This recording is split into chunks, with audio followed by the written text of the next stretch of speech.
Another Lions win to discuss with the head coach of Grapevine Faith, Mike Fuller, here on the Mike Fuller Show. But, Coach, as always, just thanks for taking time out of your busy schedule to visit with us. It's awesome to be here. Thanks for having me. You bet. Well, the Lions go 4-0 on the season after a 56-7 win over Lake Country. And, Coach, you had to be pleased with the results from Friday night. Yeah, obviously. Anytime you win big, especially against somebody that beat you the year before, it's a good feeling. The kids were happy, homecoming, great atmosphere, and I've just been really, really impressed with just the atmosphere of our games, our home games. It's a really cool thing to see. Well, I'm glad you mentioned that because I'm going to ask you about that in just a second. But Friday night, Austin Cosby with yet another TD pass. Cody Bowman got on the action as well with an 88-yard screen pass to Jacob Montez, who had a huge night, 81 yards on the ground, a touchdown along with the screen pass I just mentioned. Offensively, you continue to use multiple weapons to move the ball and score. Talk about the offense for a second and kind of how that's just really seems to continue to progress week after week. Well, I can kind of our philosophy, our idea of balance, kind of as I've told you before, is that anybody on the field for us on offense that's not wearing number 50 through 79 is somebody that we want the defense to have to defend somehow. They can't double everybody.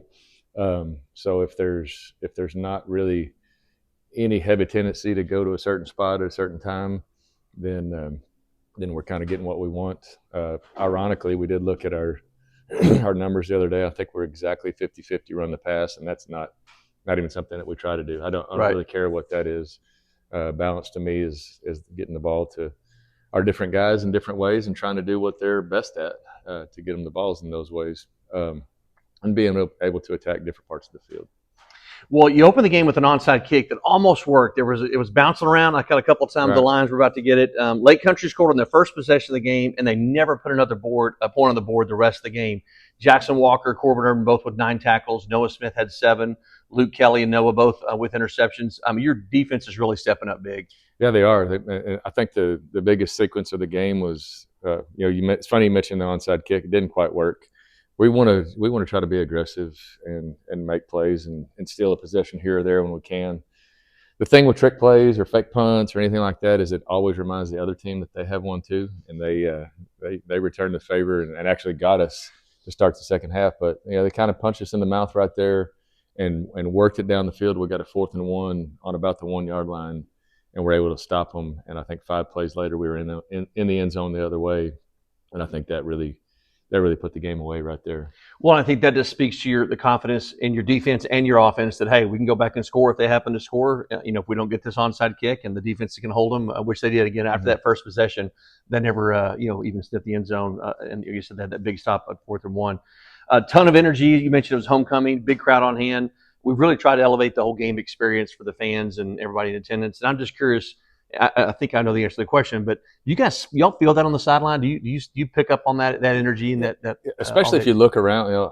There are times it may get a little quiet. I think maybe a lot of analytical fans watching, but when you look around and see all the excitement and see kids from kindergartners up to middle school age that are just having a great time out there. What I would like to hope is that all those boys can't wait to be out there on the field on Friday nights and want to start playing and give us bigger numbers down the road. For sure. Our 50 guys that we have are awesome. We love them, and we like to continue to grow it and let more people be a part of it.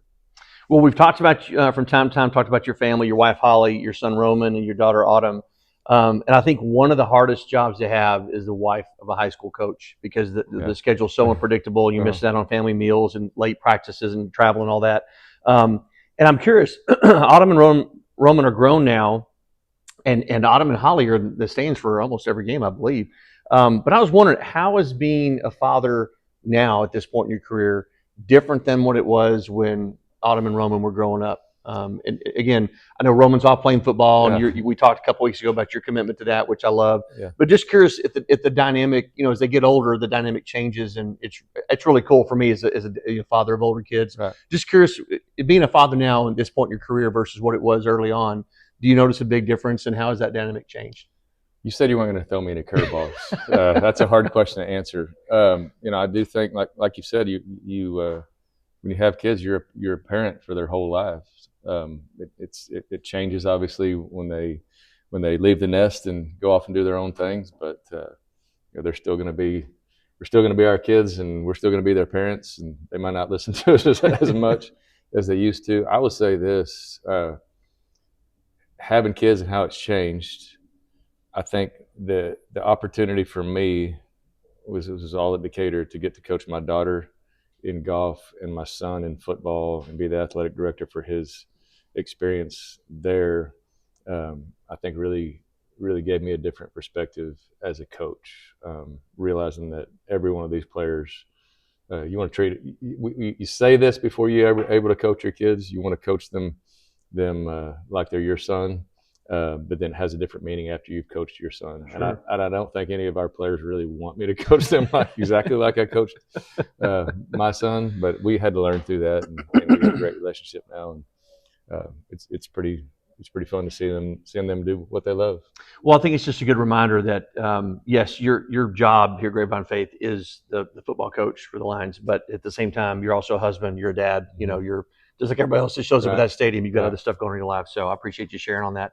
Well, let's turn our attention to tonight's game against Fort Worth All Saints, defending state champions, undefeated on the season on the road, and you guys are completely different. You know, we're a completely different team this year. Mm-hmm. I know that you say you face a nameless and faceless opponent every week, but does this feel a little bit kind of like David and Goliath this week, or is it just again not just any other football game, but do you still approach it with that same nameless, faceless approach? Well, so it's funny you mentioned that. I read a book called David and Goliath. I don't know if you read it by Malcolm Gladwell, but one of the stories in there is the David and Goliath story, talking about if you really look at all the details, who really had the advantage was probably David. Not aside from the fact that God was on his side. Right. You know, he was quicker, he had better eyesight, he wasn't as cocky, you know, all of those things. So no, I don't look at it as a David and Goliath deal. It's our first district ball game.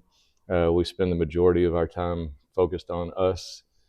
Obviously, we're going to teach them what they do and who their good players are and the style that they play. But you know, it's still one game on our schedule, and we're gonna treat it like we would any game. It's still us against ourselves, and there's different kind of challenges and different obstacles. But you know, I don't think we build it up to be any more than what it is. Sure. Well, they've got some weapons of their own for sure. Senior quarterback Gavin Beard, 14 TD passes on the season. Senior running back Burke Tolar with 4 rushing TDs. Defensively, they cause problems. Linebacker Keon Adkins averaging about 11 tackles a game. Do All Saints, they do anything different that you have to prepare for, or is it just the basics of blocking and tackling and just again showing up and playing your game? They're really good up front, especially on defensively. They try to create a lot of chaos, a lot of twists and stunts, and they'll bring corner blitzes and things like that. They just try to get you out of your game. So, you know, the deal there is to get rid of the ball quick and be able to establish a little bit of a running game, and just to know that it's not all going to be pretty. You know, we're gonna run the ball some, and we're going to get hit right at the line of scrimmage. There's going to be times like that. There's going to be times we get it blocked right, or they stunt out of something, and we make a big play. So it really comes down to the same thing that we always talk about, and that is just playing the next play. You know, if we can stay in this game and go through the ugly parts and the gritty, dirty parts of a football game like this, and stay in it till the fourth quarter, then I think we got a chance. Offensively, they like to be in the spread. They do a little bit of. They're kind of multiple, but yeah, they're a good team. They're definitely the best team that we've faced so far, and we're hoping that we're the best one they've faced. For sure. Well, talking about prepping for games and reviewing film, I've noticed the dynamics between you and your coaching staff, and there's just really this cohesive unit. It feels like everybody's contributing something at some point. When y'all prep for a game during the week, is it just you and Coach Blair, Coach Randall looking at film, or does everybody look at it collectively? What are the dynamics like there? You know, it's just, for a bunch of this, I'm in another state. I usually get on a plane first thing Saturday morning and come back in time to get up to the office and finish the game plan. But it's a collaborative thing. Everybody's got their own duties and their own things that they do. Coach Randall obviously puts the defensive game plan together with input from the coaches, but he's responsible for that game plan. Offensively, we have different coaches who we have a spreadsheet, a Google Docs, a Google document that that has the questions that need to be answered. Everybody has their own little part to put together, and then start to put a game plan together. But I think we're always there's certain things we only put on we put on Mondays. Some things we wait till Wednesdays to work on. We have a definite method to how we practice our stuff. We do all situational stuff on Wednesdays, and then we've even put plays in on Thursday. And like the first touchdown of the game against St. Michael's was a play that we put in on Thursday at practice, like halfway through practice on Thursday. Wow. And executed it. So we got smart kids that understand the game and are getting better every day. So people like to say the hay's in the barn. I don't think it's ever in the barn completely. Well, it should be a great game against two undefeated teams. First district game, as you mentioned, for both teams. And we're excited to bring it to you, Coach. Really appreciate the time, and go get them tonight. Thank you. That's head coach Mike Fuller here on the Mike Fuller Show. The Lions are on the road in Fort Worth to take on All Saints. That's coming up next right here on the Grapevine Faith Sports Network. You're live. Welcome to McNair Stadium here on the campus of All Saints Episcopal School in Fort Worth, Texas, for tonight's matchup between your Grapevine Faith Lions and the All Saints, Fort Worth All Saints. Steve Anthony alongside Jack Wharton, our producer-director Brian Partridge. And we've got Mr. Railsback, Caden Railsback, up on the camera tonight, so we appreciate him being here. Whoa, What you got, Jack? You okay? No, I'm just excited to hear Railsback is up there on the camera. That's awesome. Captain's about to go out to the center of the field for the coin toss. Captains Austin Odette, Jensen Anthony, Noah Smith, and Corbin Irwin. Well, Jack, this is district opener for both teams, and we're about to have the prayer, so we'll pause for that, prayer and the national anthem, and we'll be back momentarily.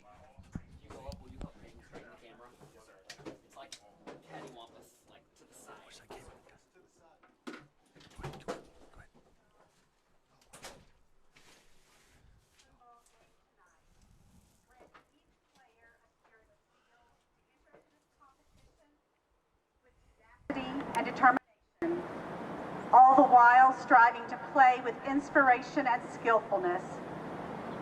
Bestow upon all the players courage to compete with a spirit of sportsmanship, so that there would be an attitude of respect and consideration for themselves and for the members of the opposing team. Protect all the players from injury as they run, pass, catch, tackle, and kick. Watch over all who are present, and help us all to be respectful and generous to one another as we celebrate the game of football. It is in Christ's name we pray. Amen.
All right, we're back here at McNair Stadium, here on the campus of All Saints Episcopal School here in Fort Worth, Texas. Steve Anthony alongside Jack Wharton, as I mentioned earlier, for tonight's broadcast. Captains are headed to the center of the field for the coin toss. And, Jack, we were just about to talk there about before the prayer national anthem. District opener for both teams. And, man, this will definitely be I won't say this is the Lions' only challenge this season, but it will be, I think, the biggest. This defending state champ All-Saint team is powerful. They've got a lot of athletes. They've got a lot of talent, and it's going to be interesting to see what happens tonight. Very interesting. And, you know, I remember coming out here a couple of years ago for the playoff game, and their roster is almost 3 times the size of ours on the varsity level. Now, I know they dress some of their JV guys for the game, but, man, it's intimidating when you see as many players as they have on the sideline over there. The captain's out for the coin toss. The referee giving instructions, so momentarily we'll find out what the result of that is.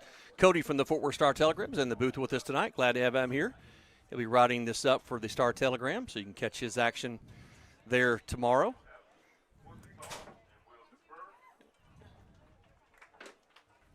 So the Lions sounds like they have won the toss and will defer to the second half. I'm a little confused by the guy that's got the camera and the. Yeah, he looks like Chester Cheetah Yeah. from the Cheetos commercial. And the All Saints will receive the opening kickoff. So Lions in their white jerseys with red numerals, gray pants with the navy and red stripes down the side, and the navy helmets. All Saints in their very familiar all navy pants, navy shirts, jerseys with the white numeral, and their white helmets with the navy stripe and the navy S on the side. Kind of Penn State-esque. Thomas Hudnall will kick it off for the Lions. So good crowd here from Grapevine Faith. The Saints faithful still kind of filing in. Yeah, I was talking to Mateo Sharippa's dad before the game, Jack, at dinner. We both were right there with him, and he was making the comment about just what we expected from this game. And it's hard to really tell because All Saints, man, they had a very, very stout non-district schedule. Right. And the Lions, dude, you went down to St. Michael's in Austin, which is a solid team. Nico Anderson, their quarterback down there, has had a great season and will continue to have a great season this year. But they put a number on them, so be interesting to see what happens. Yeah, we'll take a look at the the Cowboys. I'm getting ahead of myself. The Lions are going to kick off here to All Saints, and we'll take a look at the defensive matchup here shortly after this kickoff. Thomas Hudnall to kick. And away we go here at All Saints. That's going to be returned at about the 4-yard line. Takes it up the left side, cuts towards the sideline. He's got a seam. Gets knocked out of bounds back around the 28-yard line. Let's take a look at the starting defense for the Lions. Scott Hadaway, DN, junior. Colton Edwards, defensive line, senior. Drew Seals, sophomore, DN. Luke Kelly, outside linebacker, senior. Corbin Irwin, linebacker, senior. Mateo Sharippa, middle linebacker, senior. Walker Little, outside linebacker, junior. Charlie Donovan, defensive back, senior. Cannon Hunter, defensive back, junior. Luca Rivera, safety, senior. Noah Smith, safety, senior. Sterling Atkins, water boy, senior. Gavin Beard, a quarterback, to running back to the left side. Find some room around the left side, taken out over the 35-yard line. Jack, one noticeable absence tonight is linebacker Jackson Walker. Jackson underwent season-ending shoulder surgery yesterday. He's actually at the game tonight. But, boy, that is going to be a huge loss for the Lions defense. Yeah, good experience there at the linebacker position. Going to miss him tonight. 2nd down and 5. All Saints, they've got a big budget, Jack. They've got those electronic down and distance markers. There's a handoff around the right side. Noah Smith hits. That's going to be close to a first down. They needed to get to the 40. He was driven backwards, but forward progress takes him out to the 40, and that's going to be just shy of a first down, so bring up 3rd down and 1. So filling in for Jackson Walker will be Mateo Sharippa. So he's going to be going both ways tonight, so we'll be interested to see how he does from the running back position after playing on defense. But 3rd and 1 here, Steve. They kind of held him up there a little bit. Yep. See if the Lions off their defense can come up big. And, Jack, they stopped it. He actually lost a yard. Looks like the guy on the far side kind of marked him ahead of that 40-yard line, Steve. Let's see. It's going to be really, really close. It's going to be really close. I wish I could say we could take the chains out there, but I'm not so sure there's chains anywhere near it's going to remain 3rd and 1. So the interesting. Their offense stays on the field, not surprisingly. Wow, this is a big 4th down here, Steve. Crazy, we're already here. All Saints 5-0 in the season coming in. Last week they beat Evergreen 49-21. Officials still trying to determine, I guess, Jack, if it's well, I mean, these guys look like they're over 30, so they're probably stunned by the scoreboard too. They're going to move the chains. Yeah, that's going to be two electronic boxes, I guess. That's what we'll call them. Yeah, there's no chain here, right? Yeah, it's so stupid. We're used to that. It's stupid and cool at the same time. All right, so that last play did result in a first down, and the All Saints starts this first down from their own 41. I like those first 3 defensive plays, Steve. The man in motion here to the right side. Beard looking, he's flushed out of his pocket, chased out of the pocket. He's got a man wide open over here on this side. Busted coverage by the Lions. He's at the 30. He's taken down the sideline, knocked out of bounds. Well, I think your cornerback on this side, Steve, had to make a determination, come up and play the quarterback as he was running, or let him go. Yep. I think there seems to be some confusion out there. Pass complete to senior wide receiver Kalen Lemon. Hold up. There's a flag down on the play, I think. There is a penalty flag down, so it's going to come back. I think they've been holding him all night, Steve. The first 3 minutes of this, 2.5 minutes of this game, they've been holding all night. All night. So there's a hold against the Saints, and that'll march it back. That erases a huge gain. So 1st and 20, it takes them back to their own 31, where they started the drive from initially after the kickoff. Again, just underway here in the first quarter. That was a good break there, Steve. Yep, they got lucky there. Beard back to pass. Good protection. Oh, flushed out of the pocket. Oh, yes. Good, big hit there. Who was that? 54? Colton Edwards in on that one. Knocked that pass down, Steve. Colt. Boy, great coverage there by your secondary to force Beard to have to. He started to run and stepped up in the pocket and then ended up throwing a pass that was incomplete because he was hit just as he threw by Colton Edwards. Yeah, I was going to say Colton kind of made a play first, and he kind of duped him, and then he came back and knocked that ball out of his hands. Great play there. Way to go, Colton. 2nd down and 20 from their 31. Single step back next to Beards. Man in motion here to the near side. Looks to his right, throws back to his left on a screen, wide receiver screen. That's and the not Lions actually going had anywhere, that. Steve. Yeah, they actually had that sniffed out pretty well. So gain of about 5 on the play, but the Lions had that covered very, very well. Hey, man, what's up?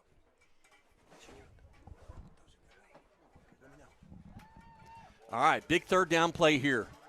See if the Lions defense can hold. Charlie Donovan back. He was out with the concussion last week. But the senior defensive back, cornerback, is back out on the field. 3 receivers here on the near side with 1 split on the far side and a single setback next to Beard in the backfield on big 3rd down and 16 play. Beard's looking over here to the near side. Now looks back over to his left. Now back to his right. Looking for across the middle of the field and complete. Oh, man. That's enough for a 1st down. Big passer by Beard. Well, you're going to have that much time in the pocket, Steve. They're going to find an open receiver at some point. Jayton Briles, sophomore wide receiver, goes up and pulls that one down. That's the son of Kendall Briles, offense coordinator at TCU. It's different spelling, not the same guy. No, it is the same guy. Are you serious? Yes. Oh. It's the same guy. Let's take that back. Oh, it is spelled the right. I thought it was with a Y. My bad. Sorry, Coach Briles. 1st down for the Saints. There's a handoff on the left side. Oh, taken down immediately. Big play there by Austin Odette. I believe the play Jude was Seals, called, excuse me. I think the Seals. play was called dead prior to the snap, Steve. I think there was illegal motion on the Saints. Jude Seals got in there quickly, but as Jack, our man on point, identified a penalty before They've the been snap. doing it all night, Steve. I've been watching them. Hey, let us know if you're watching tonight. 817-980-7994. Text us at 817-980-7994. Love to hear from you. I know that the Sharippa family is watching from Boston, Mass. Sal sat next to him at dinner tonight, and he was saying that the family's going to be tuning in. So, Sharippa family, we're glad that you're watching. Hoping for a great game from Mateo as he's always had this year already. Beard back to pass. Little screen pass here to the near side. Oh, man, we got to make that tackle picked up a there. block there. He's snaking his way back to the far sideline. Oh, the ball is down. Ball goes backwards. All right. Let's see if we got on it before it goes out of bounds. Yeah, they did. Lions recover. Holy smokes. I thought that went out of bounds. I was really happy about it. 2nd down and 20. Yeah, I did too. We'll take that. Wow. Big series by the Lions defense coming out. That was I don't know how many plays we ran there, Steve. What, 5, 7 plays? Probably, maybe? yeah. Two penalties on the Saints, and then a couple of run plays and a pass play. Yeah. Really pretty good defensive stand, I would think. I call it a win. Yeah, the Saints there are really kicking themselves because the penalties really hurt them. So Austin Cosby comes out, Noah Smith, Mateo Sharippa in the backfield. It looks like Smith's going to go out to so he's going out to kind of the slot receiver. Now he comes to the near side. So 3 receivers on the near side. There's Jacob Montez in motion. Snap back. Austin Cosby on a keeper right up the middle. Big gain there on first down by Austin Cosby. Has to be the biggest gain on Austin Cosby's run this year, right? Probably, yeah. That was a great run there. Really, I don't think anybody saw that one coming. I sure wouldn't have dialed that up for the first play of the game. I kind of thought he was going to pitch it to Montez, honestly. Snap back to Austin, pass to the near side. Oh, it's knocked down. Oh, that's going to be an illegal procedure on Faith. Yep. Faith trying to get to quick to the ball in a little up-tempo offense, and they just didn't get set in time. So, illegal procedure penalty, their first penalty of the game. So, second down and 9. We're just underway here, no score. Saints, the Lions won the toss, elected to defer to the second half. Saints took the opening kickoff out to their 31 after about 7 plays, fumbled the ball, and the Lions have good field position in Saints territory. Second down and 9. Ball at the 44-yard line. There's Jace Walker in motion. There's a handoff to Jace up the middle. Cuts back. Oh, hit immediately right at the line of scrimmage. So maybe a half-yard gain. T.C. Wills, the defensive end, senior defensive end for the Saints, gets in there quickly. Jack, maybe they're still tailgating or something, but I figured the Saints would have that sideline packed out. Well, I did hear that they're on not much. We are too, but they didn't have school today here at All Saints. Oh, they did not? We had school up for us, but they're on a winter break or fall break. Okay. But it is shocking that they don't have more fans here. All right, 5 receivers here in the set for the Lions on third down. Snap back to Cosby. At his 50, rolls to his right. He's being chased. Throws back to the center of the field. Caught by Jacob Montez at the 30. He's at the 25 to the 20. Picks up a block. Just knocked out of bounds, but inside the 10-yard line. Uh-oh. We got Sharippa on a crackback, or I didn't see the actual – it was a good block, but I don't know what they called him for. Maybe a hold over there on Sharippa? Took his man down. That was what freed up Montez up, but now we know why he was free. Still going to be a first down, I believe. Looks like either a pass interference or illegal block against the Lions. Their second penalty. Do a little replay here.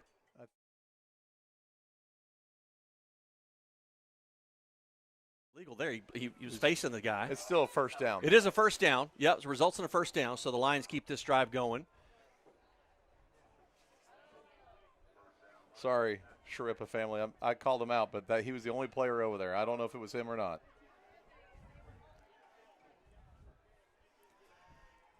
Jack, Brandon Tucker from New Braunfels wants you to know he's been watching all night. He's been doing it all night.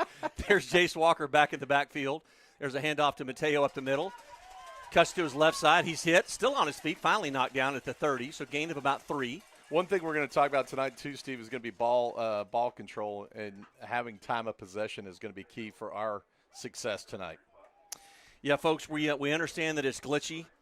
We would love it if you own a Wi-Fi or broadcast company and would like to help us. And let us our know how much you Wi-Fi. paid for the broadcast, too, by the way. Feel free to send the donations. Yes, we are working on that, y'all. We know that it's glitchy. We apologize. We are trying to find a solution for the road games, and we're hopeful that we can. Brian Partridge is literally moving heaven and earth to make this thing work. So I think we're even lucky to be on the air. Yeah, he's great.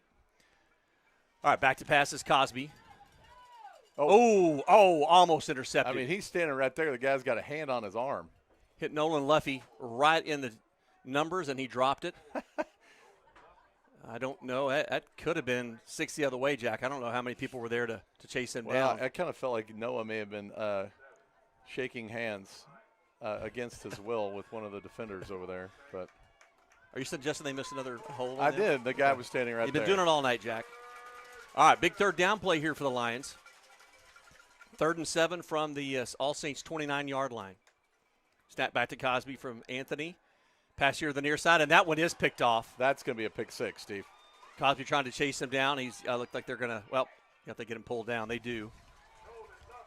Almost looked like there was 2 receivers in the wrong spot over there, Steve, when they threw that pass. Yeah, I don't know if I don't know if that was intended for Noah Smith, but it looks like he almost did like a hitch and go, thinking it was like like a hitch and go. He was supposed to go, and then Austin was looking for him to kind of do a curl. Yeah. An out route, which backfires against the Lions. So both teams now with 1 turnover each. That's Austin's only his 2nd interception on the season. So 1st and 10 for the Saints. They take over in Lions territory at the Lions 43. So just like that, the script is flipped pretty quickly here, and the Lions defense back on the field He can come up with another big stop here early in the game. 4 receivers back. Beard back to pass. Pass to the far side. And it is caught complete inside the 10-yard line, complete. I don't know how he stayed in bounds. Yeah, that was a really tight window that he threw that in there. I mean, it was like a Willie Mays almost style catch coming over his head. That was Yeah, it looks like crazy. we're going to give that quarterback some time to throw, so the DBs need to step up tonight because it looks like we're just going to rush the 3 and keep a spy with Corbin back there. Well, just like that, the Saints are threatening inside the 10-yard line.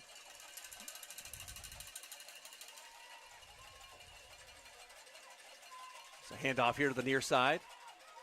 Still driving his feet, taken down at about the 3. So it's going to bring up 2nd down and goal from about the 3-yard line.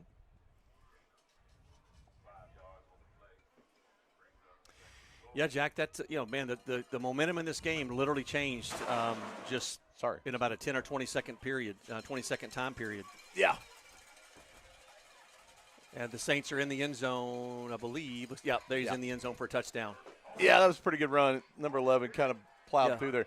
One thing that's interesting about number 11 is Cooper Brooke Toller? Burke Toller, yep, senior running back. Brooke Toller runs very upright, like a Eric Dickerson-like. He's going to leave a lot of his body open for a tackle. So Lions now having to work from behind. They did last week. If you remember in the Lake Country game, Lake Country scored on their first possession of the game and then never scored again. So Lions defense was Jacob put in a Montez tough almost spot. in there. Yeah, he got close, but on a long pass. Something to keep an eye on. The Grapevine Faith offense will be coming on the field here shortly after this kickoff. Let's take a look at the starting offense for the Lions.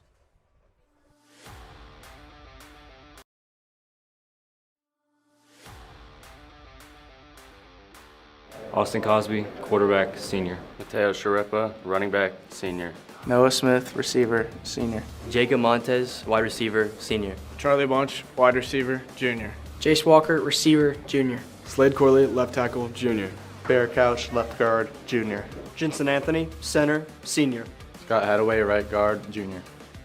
Austin Odette, right tackle, senior. Sterling Atkins, water boy, senior.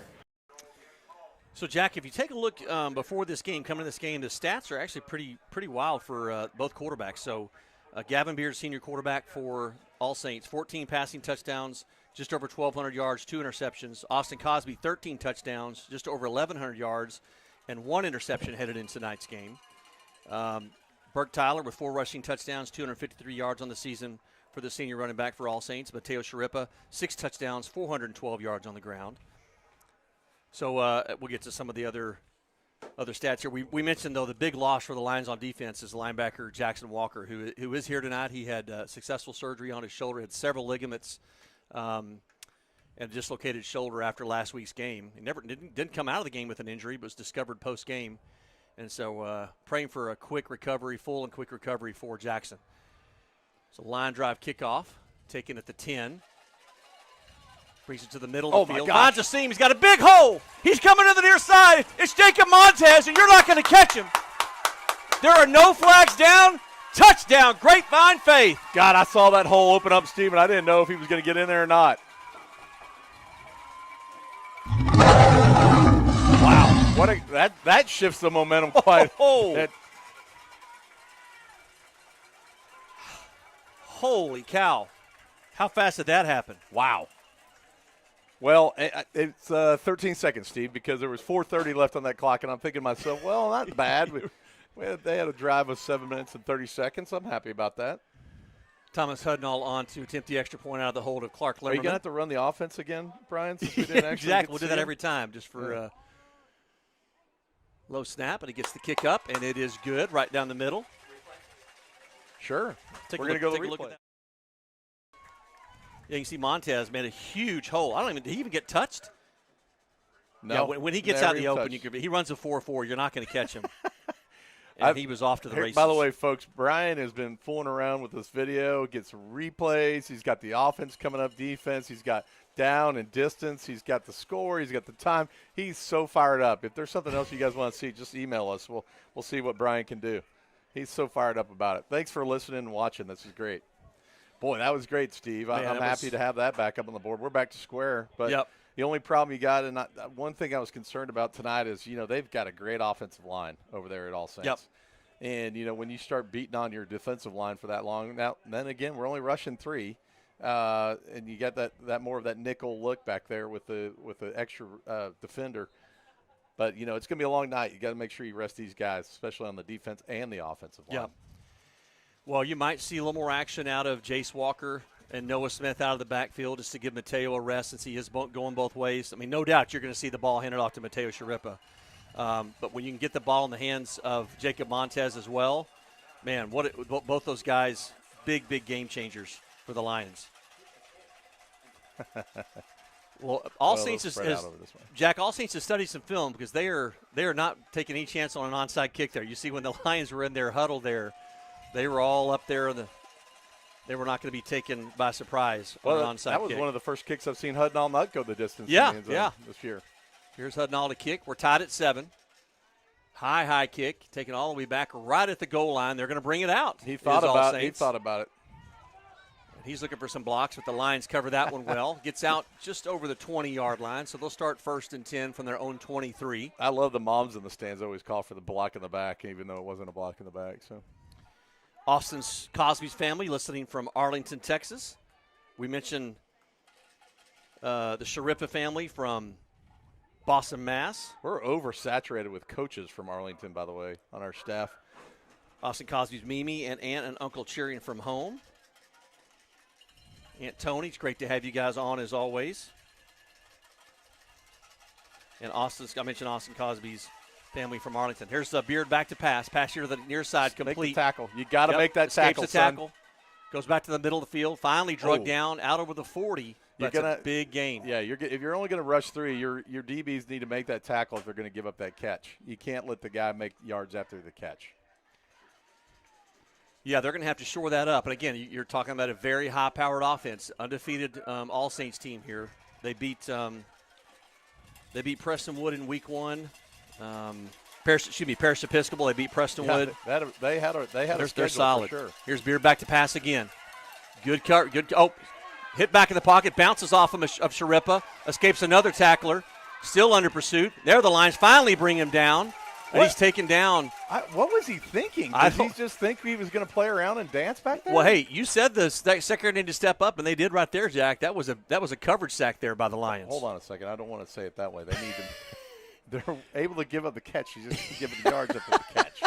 Sorry. But they are going to have to cover at least 3 to 5 more seconds longer than you are used to probably. Well, to your point, though, Jack, only rushing 3, and to get that kind of pressure in there, that was outstanding by that front defensive line. Yeah, that was great. They stayed after it. That's one of those things when you miss that first get, you got to stay after it. 2nd down, 15. Beard back to pass.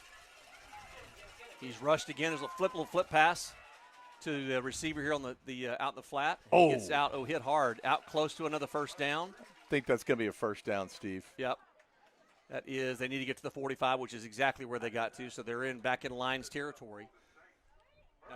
If you watched anything on social media this week, Texas Private School Media, Wes Tollison and his crowd predicted this could be a shootout. We're tied at 7, 2:36 left here in the first quarter. Boy, you can get out of this first quarter at 7-7, Steve. I think that's probably a win. I would agree with that. Man in motion here to the near side. Play action pass by Beard. Good coverage. Across the middle of the field. Oh, they're going to call him. Yep, there's a penalty flag coming out. Yeah. Yep. It's a good call. Noah's just got there a little early. Yeah, it was underthrown, which was the smart play by Beard, because I think if he throws it deep, I think Noah has a chance to at least bat the ball away, if not intercept it. It was underthrown, so when the receiver tried to come back for the ball, Noah was basically face guarded, and that was an absolute no-brainer there. Yeah, unfortunately. It's easy to say it from up here, but you just wish that Noah may have turned his head just a touch, or maybe not. If he had turned his head and stuck his hand up, it might not have been a penalty. If you turn your head, it looks like you're playing the ball. You probably you might get the benefit of it out there, but he just got caught with his hand in the cookie jar. So, 15-yard penalty for the Saints takes the ball to the Lions' 30-yard line. 1st and 10 for All Saints. 2:20 left here in the first quarter. We're tied at 7. Steve Anthony alongside Jack Wharton, our producer-director Brian Partridge here as well. Handoff on the left side. Squirts out to about the 25-yard line. So a pregame meal. Yep, we had a pregame meal exit. Uh-oh. One of our players, number four. That's Luca. Luca may have had too much Olive Garden on his way over here tonight. Luca's going to come off. They're going to bring in. Maybe get some peppermint gum or something. So settle that stomach. Jackson Awalt got Jacob Montez going in for Luca.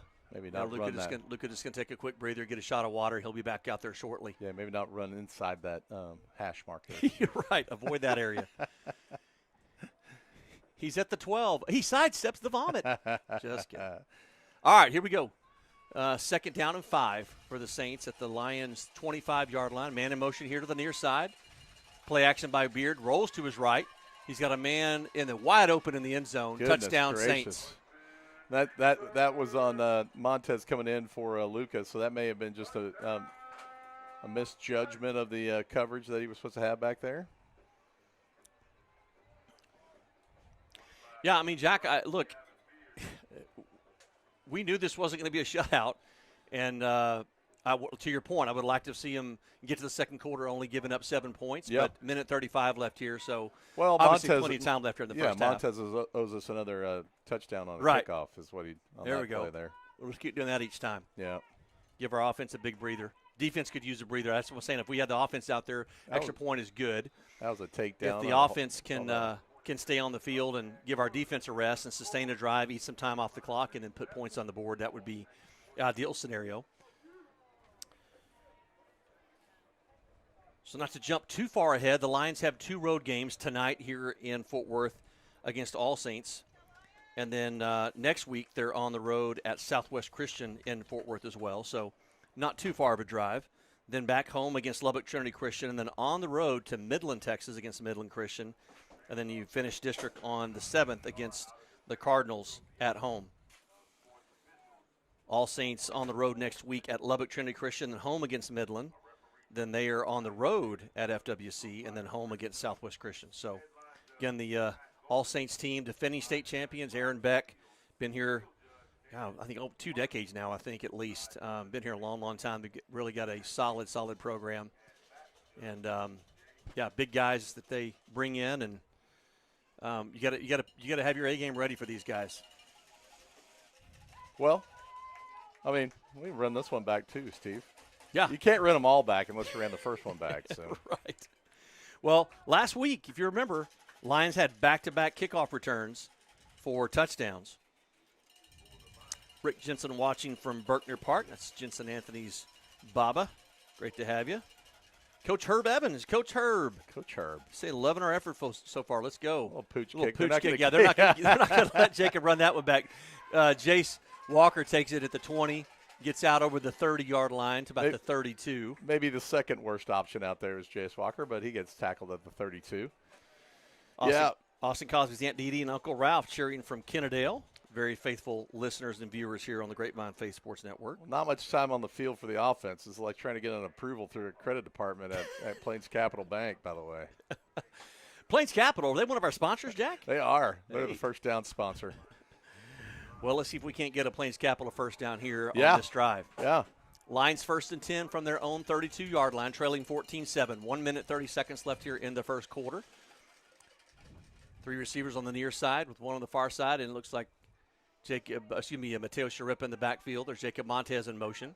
Pitch to Montez, reached at the near side, looking to pick up a block. Yeah, slipped. Planted his left foot to cut up field, and it slipped, and he goes down. So,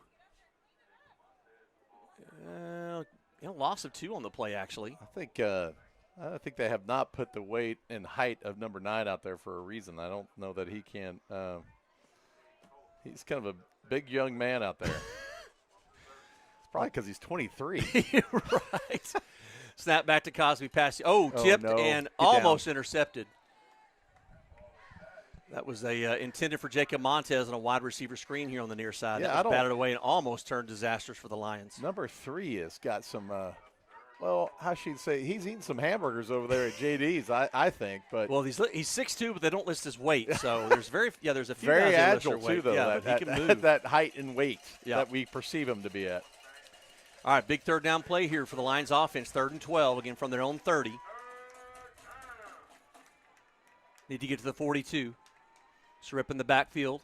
Pass to the far side, complete. Nice. Brings it up the middle of the field. Nice. Out. What an effort. Close to a first down. That's going to be enough for Lions first down. That's a Plains Capital first down for the Lions. Plains Capital Bank first down, Steve. Big play there by Noah Smith. Lions quick to the line of scrimmage. Getting the Saints kind of off balance. Pass to the near side, complete to Montez. He's taken down immediately. They ruled that incomplete. Yeah, he did not have full possession of the ball. Hey, Steve, I want to apologize about something. Those are chains, by the way. I saw that early. Yeah, they are chains. It's just that the Bluetooth between the down and the yardage are together. Ah, okay. I apologize. Sorry. We've had multiple complaints about that, Jack, so I'm glad you apologized. Yeah. All right, 2nd and 10 for the Lions. 36 seconds left here in the first quarter. Clock stop on that incomplete pass. Lions make a shift here and bring it into a tighter formation. 3 receivers here on the near side. Low That's snap. illegal. Yeah, they were not set. Yeah, they didn't get set before the snap. You need to wait just a second to get the receiver set. They were all spread out wide, kind of a spread offense, and then they came in tight formation close to the tackles, and they didn't get set before the ball was snapped. Coach Fuller, I think, disagrees with that, but nonetheless, it's a 5-yard penalty. I'm going to disagree with Coach Fuller. They were not set. 2nd down and 15 for the Lions.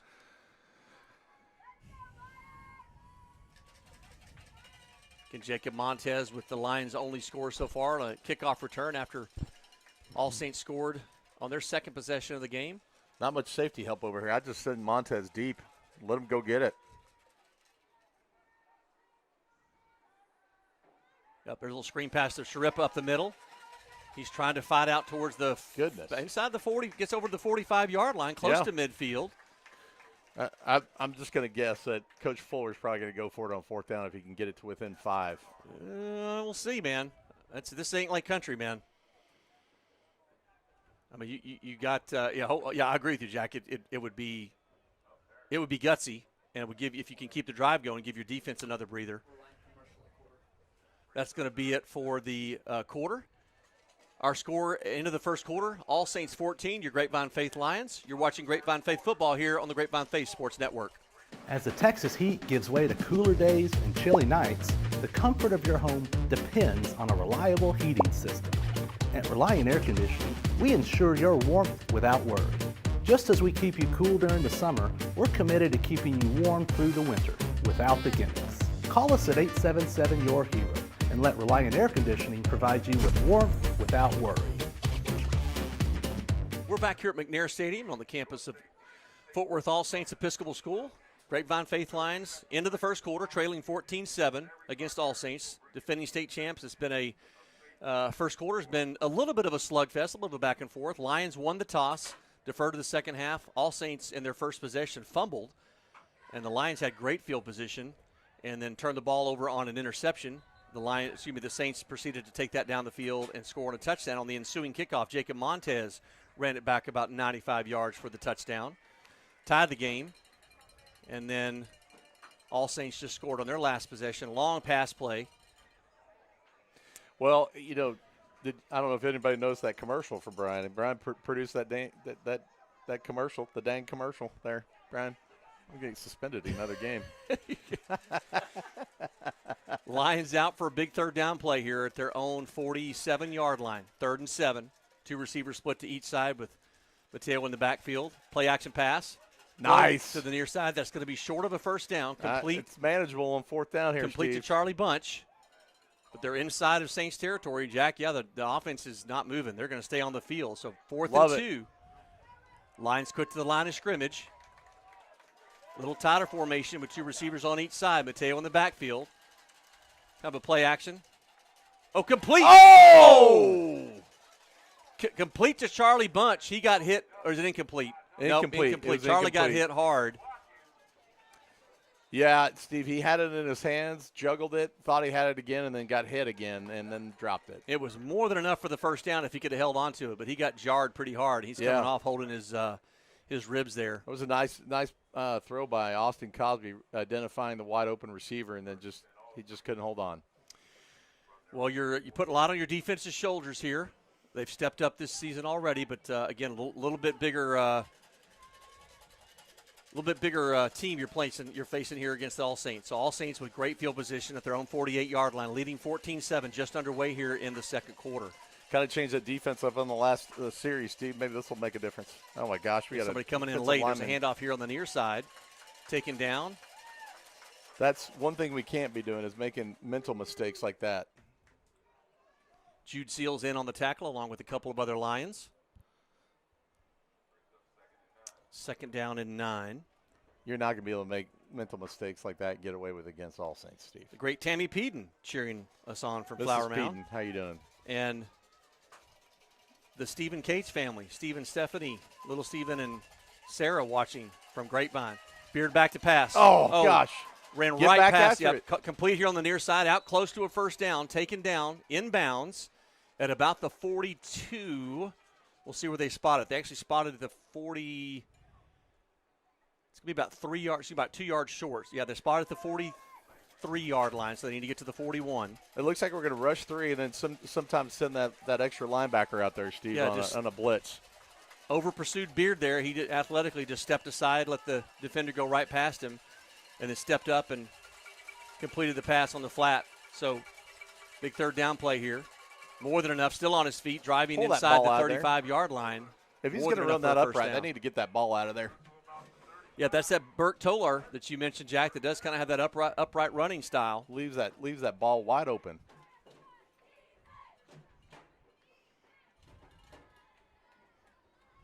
So 1st and 10 for the Saints. Mrs. Wharton's listening tonight.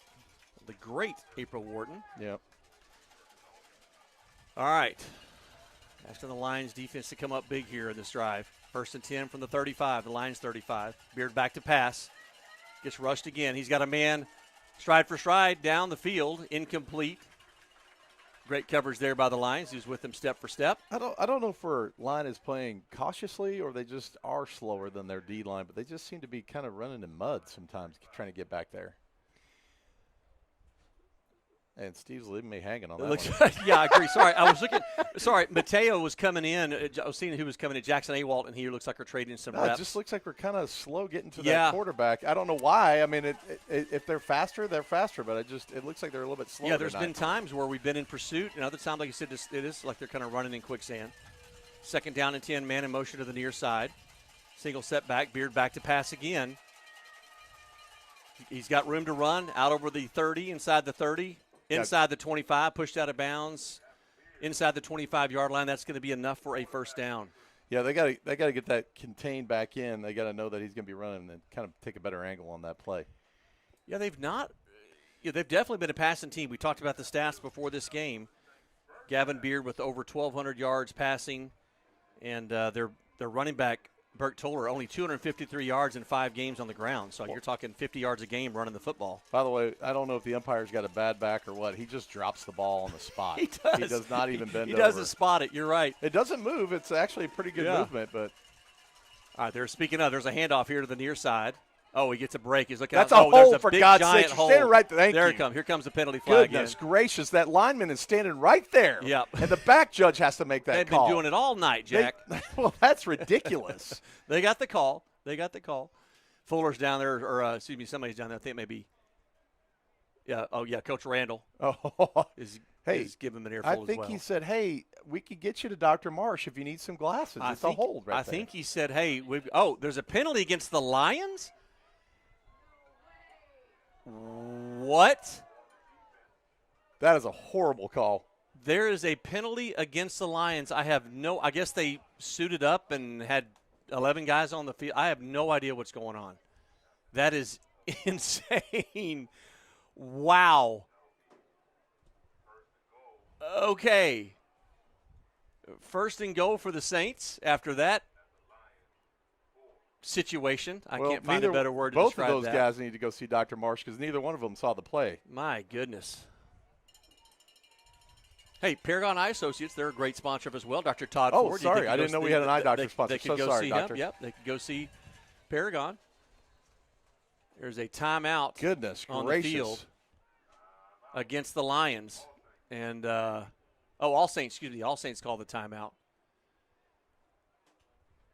If I'm Mike Fuller, Jack, I'm trying to figure out what the heck was called on that play, on that penalty, because I have no idea. Yeah.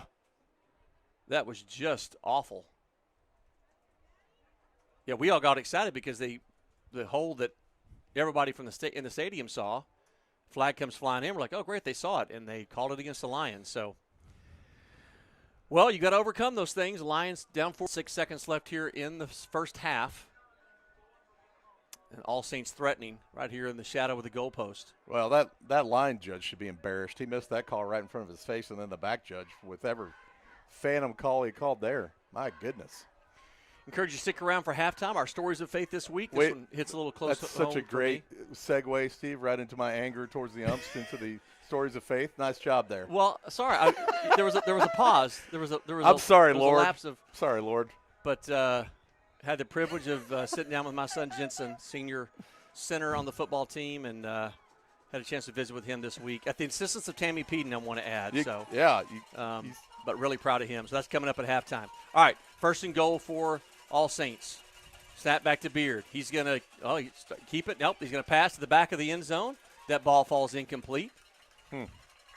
Overthrown, intended for – who was that intended for? I believe it was, Number 9. I think it was Keelan Lemon. Sorry to say it was Atkins, but Atkins is their linebacker. Right. It was number 8. Number 8, yeah. Gabe Starling. Oh, Gabe Starling, all right. 6'4", 200. Yep, big boy. He and I look alike. Steve. What are you, Jack? 6'4", but not 200. Second goal for All Saints. Receivers split out to each side, wide to each side, with a single setback next to Beard. There's a handoff. Goodness And they're gracious. into the end zone. Boy, I'm going to need an explanation on that penalty, Steve. I'm going to find out at halftime what was going on there. Yeah. That's tough when the other team has 5 extra guys on the field. That's hard to did I say that out loud? That's hard to defend. Did. Yeah, I'd be really interested to know what that call was. And like you said, Jack, how do you not see that hold? We'll have to get down with Brian back in the production truck, see what he's got back there, drawing out something up back there on that play. Can you go back that far, Brian? Okay, Brian. That's one thing Extra you can't point do. attempt is up and good. Jacob Montez got close there. Who was it? Yes, that was Noah Smith. Was close on that block, but the extra point is good. So your Saints up 21-7, 8:57 left here in the first half. Yeah, nice drive. We need to get a nice offensive drive here, Steve. Keep it together. Get a score in. You get the ball in the second half. Just kind of let's give the defense a little bit of rest. A nice, sustained drive. Yeah, agree. The defense does need a little breather here, and you got to keep that Saints offense off the field. It's interesting, of course, as soon as I say that they don't run the ball very much there in that last series as they got inside the red zone, I think they ran it 4 or 5 times. So I think Beard's first option really is to pass. Is probably his preference. And we also saying he's not afraid to run, Jack. He's had a quarterback scramble for decent amount. Well, he's got a lot of time back there. I know it's probably the way Coach Fuller would like to have it. Rather have him beat him with his arm than with his legs. And I think that's probably what we're seeing here tonight so far. Well, and you mentioned it too. The Lions defense has got to have better contain. If he does run. Especially on the outside, yep. Yeah, it looked like kind of the first drive we kind of had Corbin Irwin shadowing and then and rushing 3. But even when you do that, you still got to get some pressure on the quarterback. Pat Corley watching from Clovis, New Mexico. That's Slade's grandmother. Ailey Demarest. Yep, guys, we apologize, man. We know that it's spotty. I think our audio is good, so we have to treat this like just close your eyes and think of Steve and I. We'll treat this like a radio broadcast. Yeah. Here's All Saints to kick it off. Another pooch kick. Chase Walker goes up short at the 20 field. Gets a couple of blocks. Out. Lions are going to start with really good field position at about their 42-yard line. Again, I mean, you're kicking it to the second worst option out there rather than Jacob Montez. Right. But, yeah, you saved about nothing actually out of that. You should just kicked it deep and away from Montez. But I guess they don't have the leg to get it back there. The thing I love. The great Bethany Powers has shown up tonight. Oh, wow. Mr. Powers, our great set developer, our home games. Yep. Encourage you at home games. Come watch us hour before kickoff of Faith Game Day pregame show. 1st and 10 for the Lions from their own 41-yard line. What a great story that would be for the 4-Star Telegram to come out there and see our pregame. There's a handoff to Mateo. Up the middle, hit right at the line of scrimmage. And spilled right there at the 40. They give him forward progress to the 41, so no gain on that play. Yeah, they've keyed on the running game for us, in particular Sharippa. He hasn't really got much yardage out of his run game so far tonight. 2nd and 10 for the Lions. Two receivers split on each side. Cosby back to pass. They rush. Little screen pass to Sharippa here on the near side, and they see that and spot that up immediately. Well, the Saints read that one like a book. Yeah, 42 and 3 had enough power to just tackle each other and still put Sharippa out of bounds. So. They brought a cornerback blitz from the right side, and they were the Lions were the play was designed to go to the left, but the linebacker core, like you said, Jack, and a couple of the defensive backs had that one sniffed out. So 3rd down and 13. Well, we need to get a first down here, man. Cosby back to pass, steps up in the pocket. Throws to the near side, complete, great catch. Out close to midfield, close to a first down. Charlie Bunch with the reception. Spotted right at the 49-yard line. So that's going to be just about 3 yards short. 2 yards short, we'll call it. They got to get to All Saints 49-yard line. Offense stays on the field. Sharippa in the backfield next to Cosby. Hard count by Cosby. Plenty of time left on the play clock. Our good friend Scott Kidwell would be appalled at Noah not having his mouthpiece in. He hates to see those mouthpiece dangling. Big 4th down play here for the Lions right near midfield. There's a handoff, Sharippa up the middle. He's hit, drives through, gets so close to a first down. Let's see where they spot it. It's going to be about golly, that guy is jogging in very oddly. We're going to go with this guy on this side. Oh, that's good. That spot, that's a first down. Boy, Jack, we were the benefactors. Wow. Oh, my God. We were the benefactors there. Yeah, I think the linesman on the far side had us about a half yard short. The guy on this side. Yeah, and I'm sure Coach Beck is chewing his ear and saying, hey, that's not a first down. That's not a first down. Wow. That was a close one, Steve. First down for the Lions. Plains Capital first down for your Grapevine Faith my Lions. Goodness. I've never heard of that bank before. You should bank there, Jack. It's great. All right, 1st and 10 for the Lions from the Saints 49-yard line, trailing 21-7 here. 7 minutes left in the second quarter. Jace Walker in motion here, goes to the backfield. There's a handoff to Walker, cuts out to his left. Nice. Steps back towards the hash mark and gets about 3 or 4 on the play. Actually, a little more than that. I guess that's Steve, gets 6 yards on that play. So 2nd down and 4. Yeah. Nice little run there by Jace Walker. Again, his twin brother Jackson out for the season. Had season-ending shoulder surgery yesterday. Successful surgery to repair some ligaments and dislocated shoulder from the Lake Country game last week, and praying for his speedy recovery. There's a hand. Oh, play action. Cosby keeps it. Runs to the next side, the near side. He just throws that one away. Yeah, good decision there by Cosby. There was nobody even over here. Yep. Looks like most of the routes had taken it away towards the left side of the field, and Cosby was rolling to his right. And the defense in pursuit forced him to throw that one away. Well, Steve, who's out, I guess, on the offensive line that we have Corbin Irwin on the tackle? Guard. He's like guard. Is that Corbin? It sure is Corbin. Is that Slade? We'll get to that in a second here. Yeah, Corbin is playing right guard. That's tight formation. That's crazy. Tight formation for the Lions. Handoff to Sharippa. Oh, he's hit immediately. Or is that, yeah. That may be why we got Irwin out there. Mateo. Trying to get a little more. Big play there by the defense. Yeah, it was. Maybe we're just trying to get a little more push on that offensive line with Corbin out there. I don't know. Nope, I see Slade out there. We're turning off hundreds for you. I got him. Check your foul. Yeah, he's in at the right guard position. I should know who that is. Oh, Scott. Is that someone? Scott Hadaway, I think. Scott Hadaway. You're maybe right. Yep, I don't see. Scott may be going on the defensive side. Maybe they're trying Corbin there. And it goes into the end zone for a touchback. So no pooch kick, Steve. Huh? That's no pooch kick. There's no pooch kick? Oh, it's a punt. Yeah. Scott Hadaway. They were lined up. Lines were lined up in their kind of typical offensive set. Snapped it back to Mateo, who punts it, and the ball goes to the end zone for a touchback. So it's a little warm in this box, Steve. Not as bad as it was at Cistercian. I was going to say they're paid their bills here at least. I've got it turned might down. Need a little more. Turn down, Brian. If might need a little more. It's all the way down. It's all the way down. AC. It's okay. Freon in their AC, but not a bad night. It's not bad. We're going to need a defensive stop here, Steve.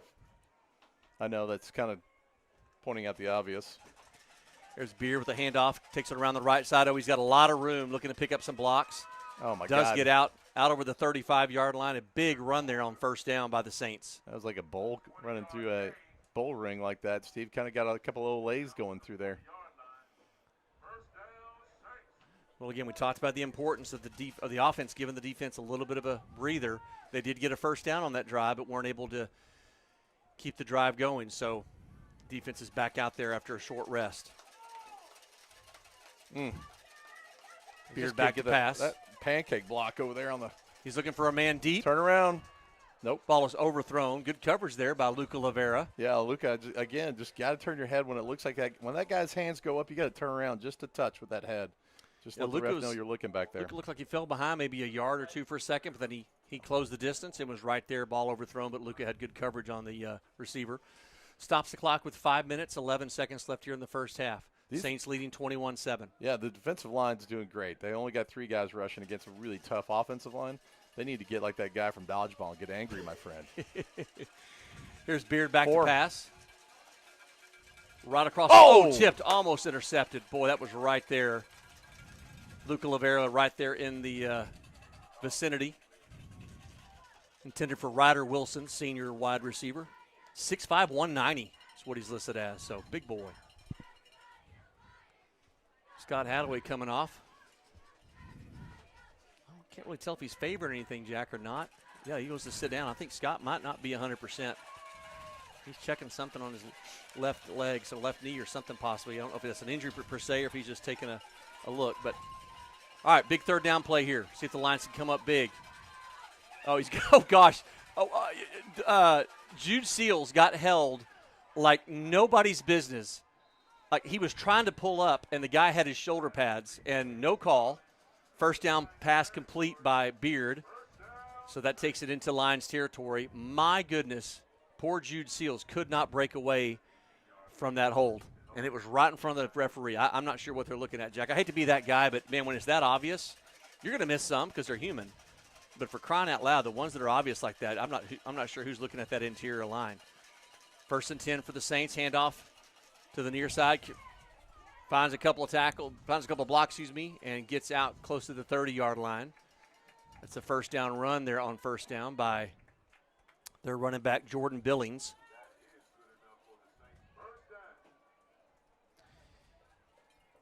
Yeah, that's Jack, I'm not really sure. Are you still with me? Are you still here? Yeah, okay, I'm still here, Steve. I was trying to reset my Apple password for Brian. Another handoff to Billings, trying to stiff arm a Lions defender. Gets a couple of yards on the carry. Carries out to about the 26-yard line, gain of about 3. Here comes Scott Hadaway back in, Steve. Yeah, Scott just doesn't look like he's 100%, though. It's kind of – I'm not sure what's going on, man. I hope he's not injured or maybe you're not sick or anything. One thing about those runs, Steve, even if your defensive lineman grabs them, you still got about 10 yards before somebody else can come help him. Yeah. It's going to have to be a committee type thing. Another hold. And no flag. And Beard escapes a tackle inside the 5. He's in the touchdown. Gracious. Scott Hadaway was held by the jersey and turned sideways. And that's the second huge hold that the officials have missed just on this drive alone. Wow. So, yeah, if you don't want to hear me complain about the officiating, you're probably going to have to watch another game because this is ridiculous. I think the girth is equivalent to the quality of the ref, by the way. So, did I just say that out loud? My mic cut out. Your mic cut out. Well, All Saints up already with this extra point here. 3:35 left here in the first half.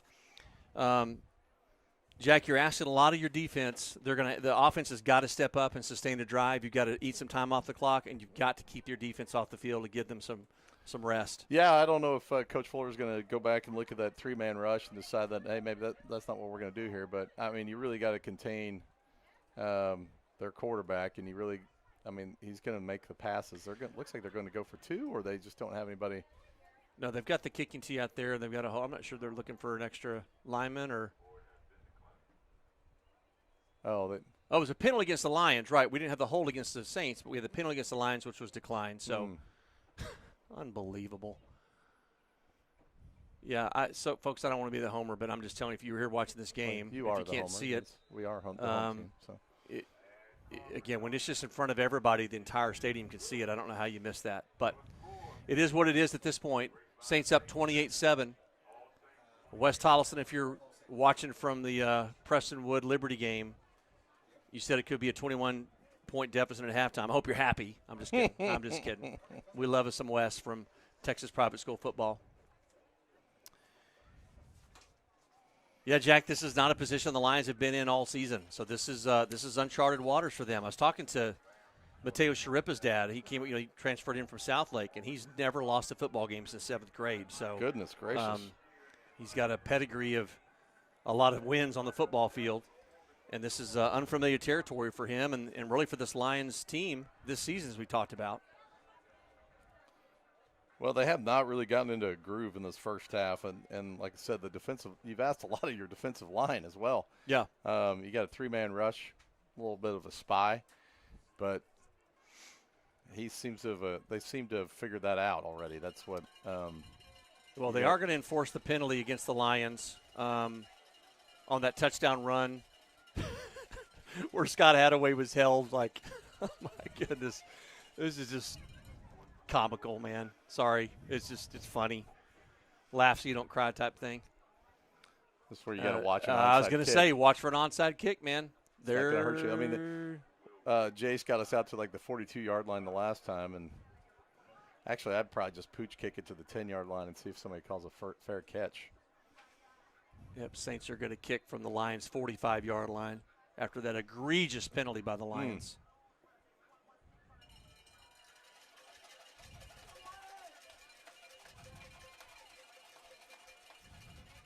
Lion Faith is still making some noise here on the near side. And they're going to kick that through the end zone. So Lions take over 1st and 10 from their own 25. 3:35 left here, Jack. I've got this scripted out now. You have a nice sustained 3.5-minute drive, score. You're getting the ball back to start the second half, score again, and you're within a touchdown. So, yeah, right back in it. Right back in it here. So, I mean, really though, you can't honestly say they played terrible. Just a little more sustained drive on the offensive side of the ball and get a little more pressure on the quarterback. Yeah, and you're not playing this game in a vacuum. You're playing against the defending state champions. So, yeah. Give some credit to All Saints. These guys are big and fast and strong. Yeah. Got to take care of the football here. 1st and 10 for the Lions 25. Running back split to each side of Cosby. There's a handoff on the inside to Mateo Sharippa. Nope. The ball is loose. That was Noah Smith. And Noah Smith, and that is a fumble. And the Saints take over inside the Lions' 25-yard line. That is absolutely not what you wanted to happen. Nope. And the poor defense, is right back on the field. Oh, mercy.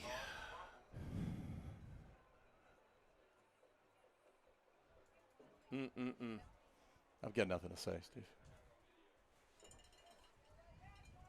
Was that Noah? Yeah, it was Noah. On the carry? Yep. It's not an indictment of Noah by any means. But the Lions have their backs against the wall here. 1st and 10 for the Saints at the Lions' 24-yard line. Beard back to pass. Plenty of time, tons of protection. There's a hold on Hadaway again. And there's a completed pass for a touchdown. I don't know what this line judge is looking at over here. He's looking right at this. Oh, there is a penalty flag down. Whoa. Maybe they got the hold. Let's see what they call here.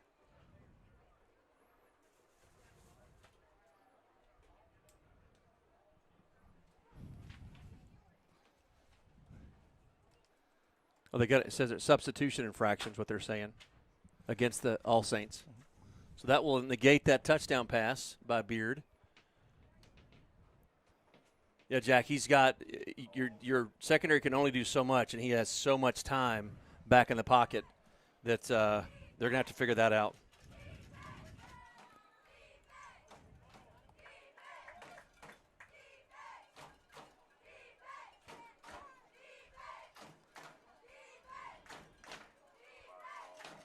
All right. So 1st and 15 for the Saints. Beard back to pass again, chased out of the pocket. Scott Hadaway is being held. Scott Hadaway, finally, there's a penalty flag comes in. Maybe they got it this time. It is just unbelievable. Yeah, I kind of feel like this. Oh, no, this is not a hold. This is a face mask against the Lions. I kind of feel like this is the remember the Titans game where they just kept calling everything against the Titans in that game.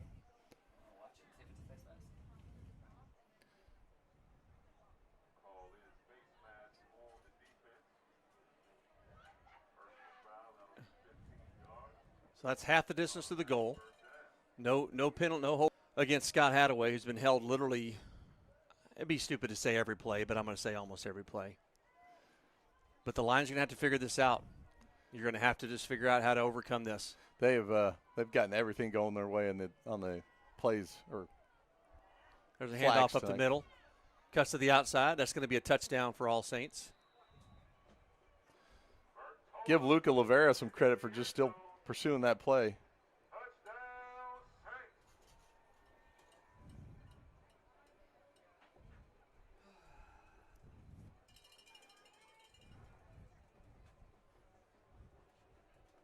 Yeah, and I don't see full. I mean, maybe I don't know if full of them are seeing it, and they're just like don't know what to say, or because I don't see them on the referee's ear by any means. But the 3 minutes left here in the first half, and the Lions have given up 35 and trail 35-7.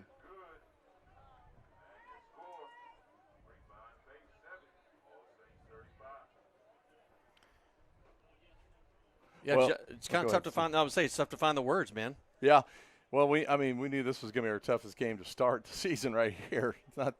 You kind of like this one to come in maybe later in the season, but we knew this was going to be a tough one for sure. Yep. But you're putting a lot of pressure on your secondary. Only rushing 3 like that, I think it's kind of gotten them a little worn down. I think now they're just going to go to the run and just punish you for doing it, right? Well, the officials are talking about how fast this first half is going, and they're almost at halftime, and you're ready to get home. 3:06 left here in the first half. Lions trail 35-7, and again, this is uncharted waters for them and for us, Jack. It's hard to find the words. I wonder what the NIL budget is over here at All Saints. Right. Got the great Cody Campbell over here for All Saints. Yeah, it's you said it, Jack. This is a game that you probably would love to have seen later on your schedule. I mean, would the outcome be different? I'm not so sure. I mean, this is a much better squad than we are. Yeah. And you got to come in here and play flawlessly, and you haven't done that so far. Yep. But as the great Midland Scott Kidwell says, they hung 35 on us in the first half. We can hang 35 on them in the second half, right? I mean, honestly, the offense just can't get the run game going, which kind of prevents the passing game from developing. And yep. We had that 4th down and 4 with a drop pass. That would have been really key to keep that drive going. I'm not saying anybody's to blame. It's just those mistakes pile up, and you can't do it against a team like All Saints. Against a good team like this, you can't give them an opening. Right. They're going to take advantage of it. And, again, they are well coached. The guy's been here for 23 years for a reason, right? Right. Yeah, and you were state champs last year, and you can take another run at it this year. You beat Parrish. You beat Prestonwood this year decisively, and your first 5 games 5-0. So, again, solid team here. I'm not sure. Delay a game against the Saints, so that'll back them up 5 yards. It's the first time I've seen this since like 2010, All Saint or Grapevine Faith when I was running the shot clock, the play clock. The play clock. Again, coming up at halftime, our Stories of Faith with Grapevine Faith senior center of the football team, Jensen Anthony, This is a kind of Roy Firestone interview, by the way. Man, I did not get emotional, and I told him, I said, first of all, this is gonna be hard for me. It was hard for me just to be willing to do it again because it's my son. The optics on it didn't look great, but Tammy Peden insisted. Of course, I'm proud of my son, proud of all my boys. But what a nice young man he is. Oh, thank you. I was talking about you, Steve. I'm gonna pooch it down there. You can just tell by the way he lined up there. He's just gonna pooch it a little bit. Yeah. There's no secret here. Jace Walker at his 20, brings it up towards the middle of the field. Oh, he's immediately hit hard out over the 30-yard line. So the Lions will take over with 3 minutes, 2 seconds left here in the first half. Yeah, Jack, to your point, get the running game going, sustain a drive, eat some time off the clock. You do not want to, again, they had the ball with good field position to start their last drive. Or decent, I guess they started from their 25 because it was the touchback. But turned the ball over on the first play for scrimmage. You've got to take care of the football. 1st and 10 Lions from their own 33-yard line. Saints leading 35-7, 3 minutes, 2 seconds left here in the first half.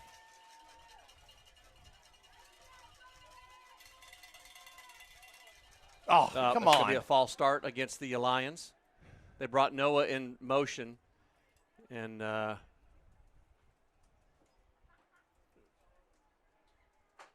they had two guys that were, I think they had Slade and Bear both. Official said everybody but the center, so almost the entire line. Yeah, just we talked about it earlier. You just can't make these mistakes against this team. All right, 1st and 15. Line the ball back up to 28. 3 receivers here on the near side with 2 on the far side. So 5 receivers in the pattern for the Lions. Empty backfield for Cosby. 7 seconds left on the play clock. They get the snap away. Chased out of his pocket. Chased all the way back inside the 10 and tackled for a sack. Big loss right there. 4-man rush by the Saints, and they get in and get after Cosby. Yeah, that's just that offensive line. They just got kind of bull rushed on that one. I mean, obviously, I'd hate to have to block number 9, that's for sure. Yeah.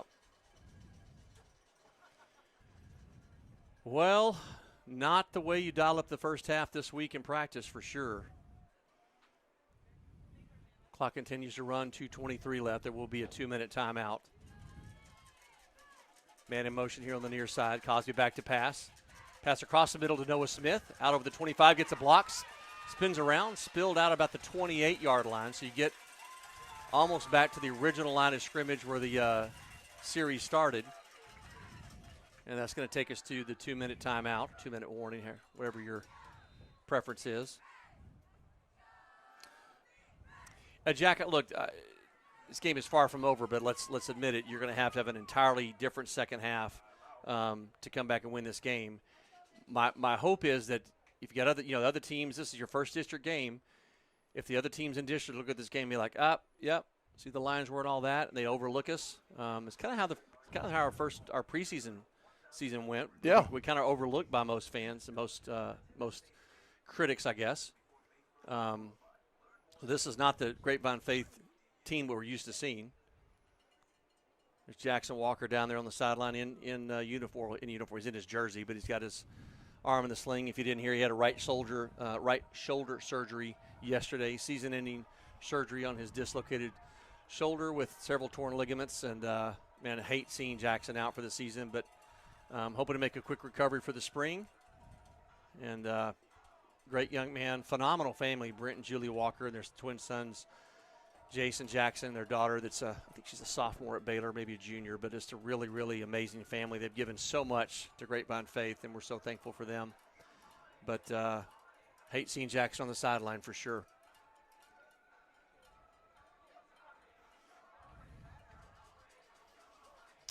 All right, offense back on the field here.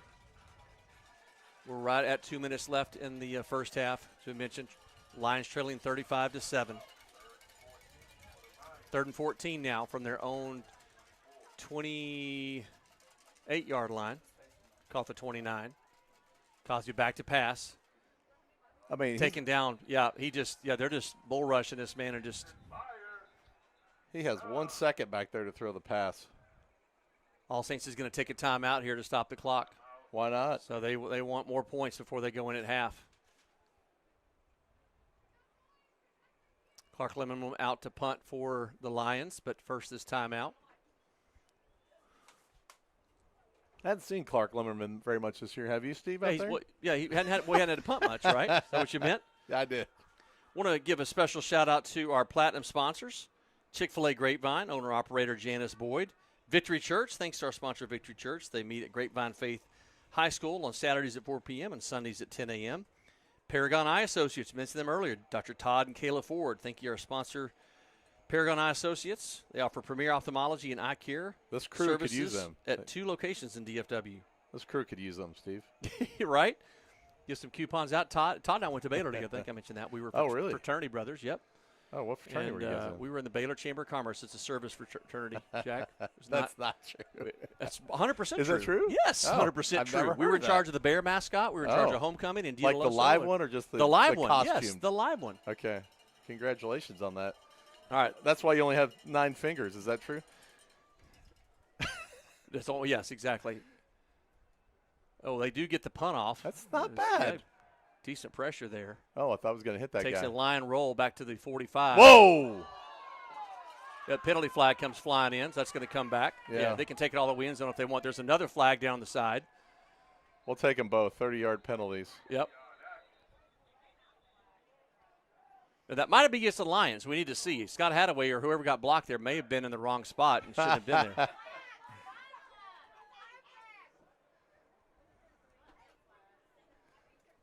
There's 4 flags down. That's very unusual. They must have all seen the same thing, yet they can't see a hold over here. They're calling a blindside block on junior Tim Burton, number 28.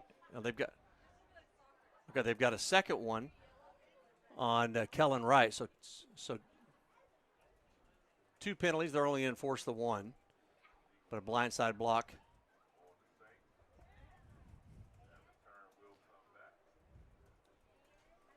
Well, hey, Jack, if we're going to criticize them when they miss one, we got to give them credit when they hit one. So, great job. You're I'm a little one for 40. Well, I'm a little disappointed. All 8 eyes were on the same part of the field when they weren't watching anything else that's going on. There's one guy that should have that responsibility, and there's 3 other places they should be looking.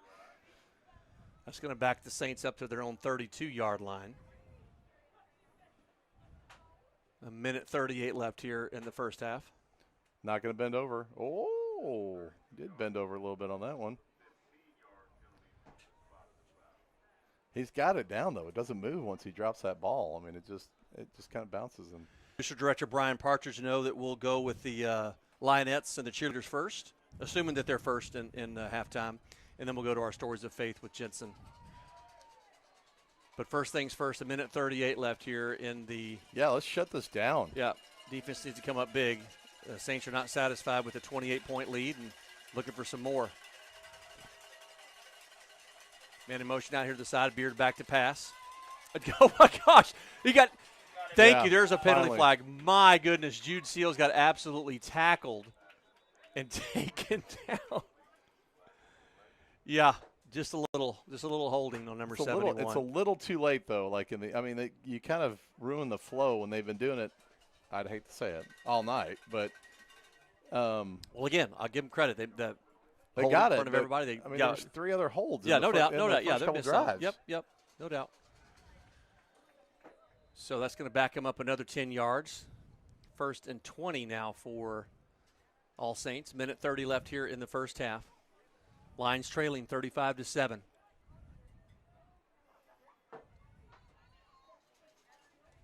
Snap back to Beard. He's looking to pass again. Good protection. Rolls to his right. Flicks it across the middle. Complete. It's going to be enough for a first down. Out close to midfield. Stops the clock momentarily while they move the chains. Saints quick to the line of scrimmage. 1:20 left here in the first half. Right at midfield. Beard back to pass again. And another hold. Jude Seals is being held every single play. I don't understand it. It is unbelievable. And I don't understand how he makes that one little move and it really throws our game off that much. I'm guessing our coaching staff is just kind of like throwing their hands up like, there's nothing we can do. What do you do? Yeah, 71 is holding Jude Seals every single play at the line of scrimmage. At least in this last series, I can say it every single play.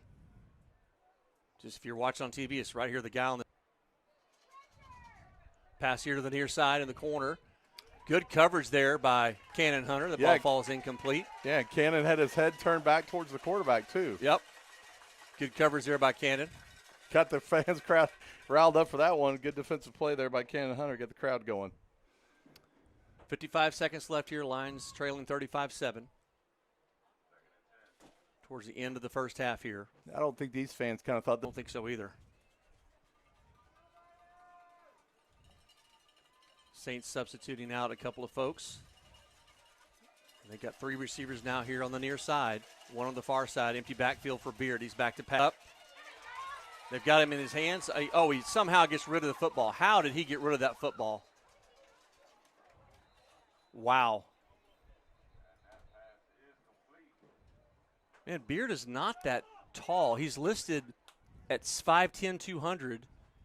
He's probably he's solid. He's probably 200, and maybe 5'10". But man, he is athletic. Last time out for All Saints here with 44 seconds left. It's going to be 3rd down and 3 from the Lions' 31-yard line. Yeah, I don't find him to be that elusive that we can't make a play when we get the opportunity. Well, coaches are right next to us here in the booth, and I'm going to ask them on their way out, man, are they seeing what we're seeing? Scott Hadaway's going to have a whole new jersey sewn back together after this first half. My goodness gracious. I just, again, I'm not sure. The thing, Jack, you probably officiated some in college or whatever. Maybe I did basketball. I did basketball. Yeah. I do baseball. It's all about your areas of responsibility. And if you're not looking at if you're the umpire or the referee, you're looking at that interior line. Referee has primary responsibility for the quarterback. So you're looking for any, roughing the quarterback, anything like. He's not following the ball once the ball is thrown. He's staying to make sure the quarterback's protected. Umpires got interior line. Back judge and the side judge have the balls downfield. I don't know how you don't see that. All right, 3rd and 3. Definitely 4 down timeouts though, leading 35-7. Low snap. Beard looking to pass. Pass to the far side in the corner of the end zone, and he is out of the back of the end zone. A good defense there by Charlie Donovan. Yep. Well, Jack, they're going to try a long field goal here, I believe. I think the longest field goal from this young man was 27 yards, so this is a good one. It's going to be a 48-yarder here.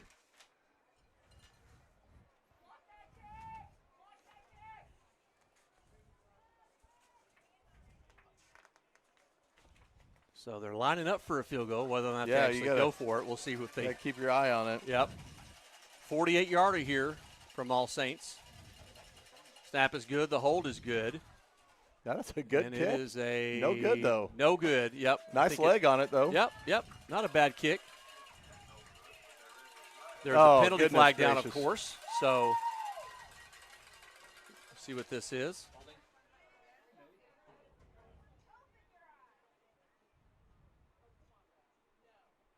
Oh, my God. Penalty against the Lions. That's a first down, too, Steve. It looks like holding. How can it be holding on a kick? All right, so they're saying that 13 rushed and it made full contact without his hand on the ground.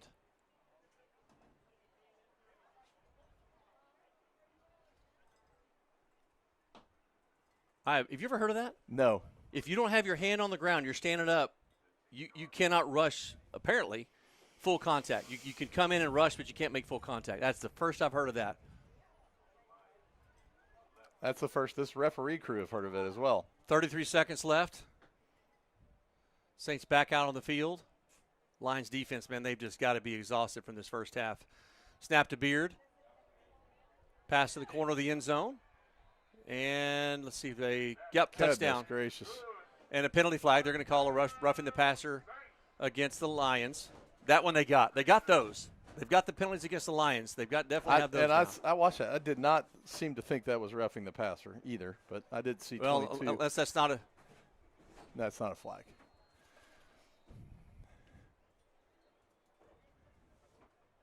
Fuller still questioning I think the previous penalty. Yeah, it looks like there's a penalty flag on the 30, but there's not. Yep, that's not a flag, so my apologies. No flag. Yeah, this is the second worst officiating crew I've seen in this league right now. That other one was at Fourth Christian last year. About lost my heart doctor that day. These guys are awful. Yeah, so you've got hold after hold literally on every play against 71 that they're not calling, and then you've got a obscure penalty against Luke Kelly for saying that he didn't have his hand on the ground in a 3-point stance and you can't make contact. And look, if that's a penalty, fine. Like we'll call it. But for crying out loud, how about calling the obvious hold that God and everybody can see? Oh, here we go. Oh, he turned around. Luckily, Fuller was yelling at him, and he turned around, didn't see the roughing the kicker. 42-7 here is 27 seconds left still here in the first half. So time left. Yeah, I don't really know what to say. I did not get it.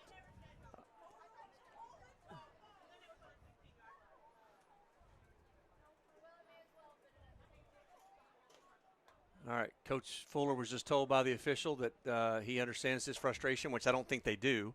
But he said that we'll talk to you, but he didn't want to hear from anybody else. So I guess they don't want to hear from anybody else. Well, I'm going to give you my headset. I'll go down there and talk to him real quick, Steve.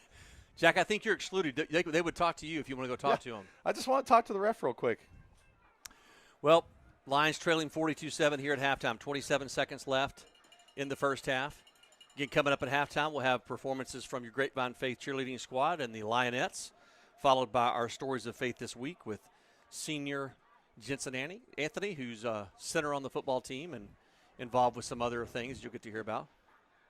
Well, I would say, too, Steve, that this is the kind of game that you just – if you go to the locker room and just kind of re-script everything you had in the first half and just hopefully win the second half somehow, some way. Well, now the officials are saying, hey, we need to send that in because I may have been wrong on that penalty. So, good Lord, they're not even sure if it's a penalty. So, all right. Well, why call it if you don't even know if it's a penalty or not? Well, that's a good question. They are going to kick this one deep. Takes Jace to the goal line, brings it back up the middle. He's hit right inside the 20. Big coverage there by All Saints. So Lions take over 1st and 10. Yeah, there's like it's a towel, or actually not a towel because it's kind of shiny. It looks like a flag around the 29-yard line outside the hash mark on All Saints side. It's not a flag, but that's what I thought was a penalty marker earlier.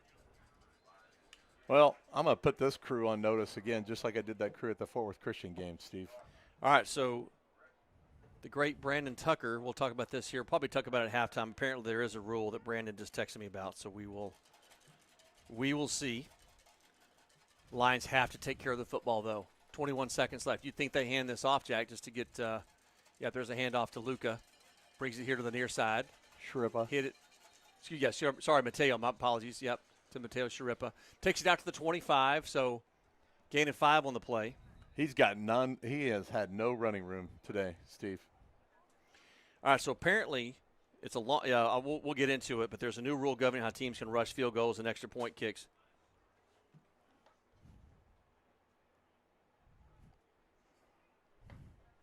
All right, so we got a penalty against All Saints coming up.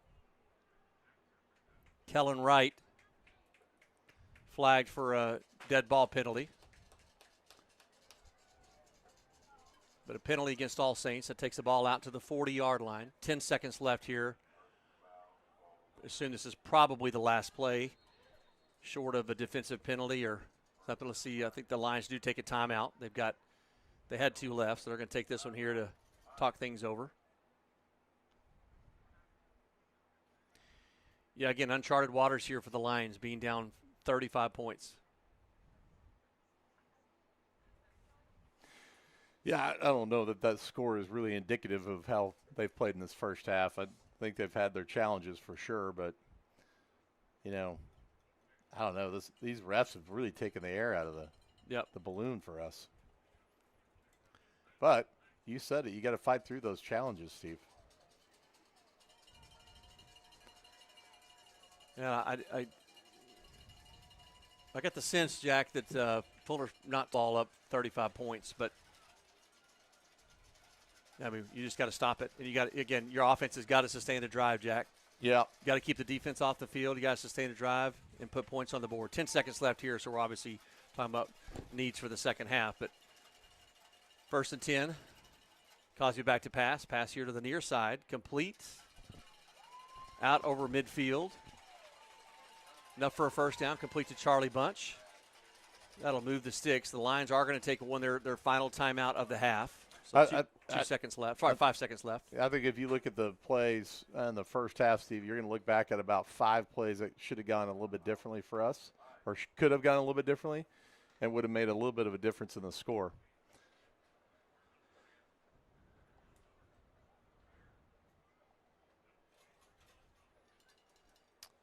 So the line just said he had one of the Saints on a hold, but he didn't call it because the pass was complete. But had it fallen incomplete, he would have called it. So, I mean, still got to throw the flag to let the player know that he was holding, right? I mean, and then they can decline it. I don't understand that mentality. Well, it's the same guy that drops the ball 5 yards from his hip. So, all right, this will be a last play again, barring a defensive penalty. 5 seconds left here in the first half. Lions trailing 42-7. Snap back. Cosby steps up in the pocket. He's going to, starting to run with it. Looking to pass, and he's taken down at his own 48-yard line. So the pocket just collapsed. Austin was trying to stay alive long enough to get one of his wide receivers downfield so he can make a pass, and it just didn't materialize. Yeah, I mean, he's not getting any time in that pocket, Steve. Yep. And it came down to line play in this game so far. Yep. I mean, the offensive line for them is playing really well. The defensive line for them is playing really well, and ours are playing about average, and you just really can't do that against these guys. Not that they're playing bad. It's just they're just not that much better. Well, you can't turn the ball over, which you've done, 2 interceptions and a fumble. You can't afford to do that against a team like All Saints. You've got to control the football, keep their offense off the field, which we clearly have not done. Sustain some drives. It's hard to pick on the defense here, Jack. They have been on the field for what feels like 9 hours here this first half, and they've got to be exhausted, especially when you got a few guys going both ways. Coach Fuller's out there talking to the team right now, and definitely giving them a word that they're capable of playing much better. So give them an opportunity to think about some things over halftime. Well, we anticipate the Lionettes coming up next, so we'll stay here for that. You'll be able to see the Lionettes performance, and if the cheerleaders are going to perform, you'll see that as well, and then we'll go to our Stories of Faith with Jensen Anthony.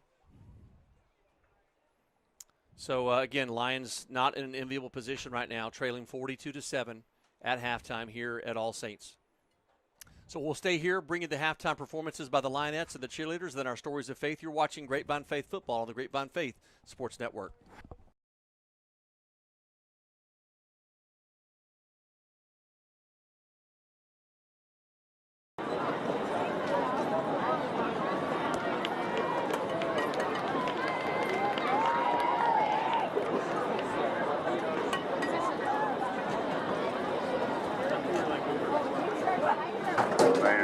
Turn your attention to the field and introducing the Grapevine Faith Lionettes.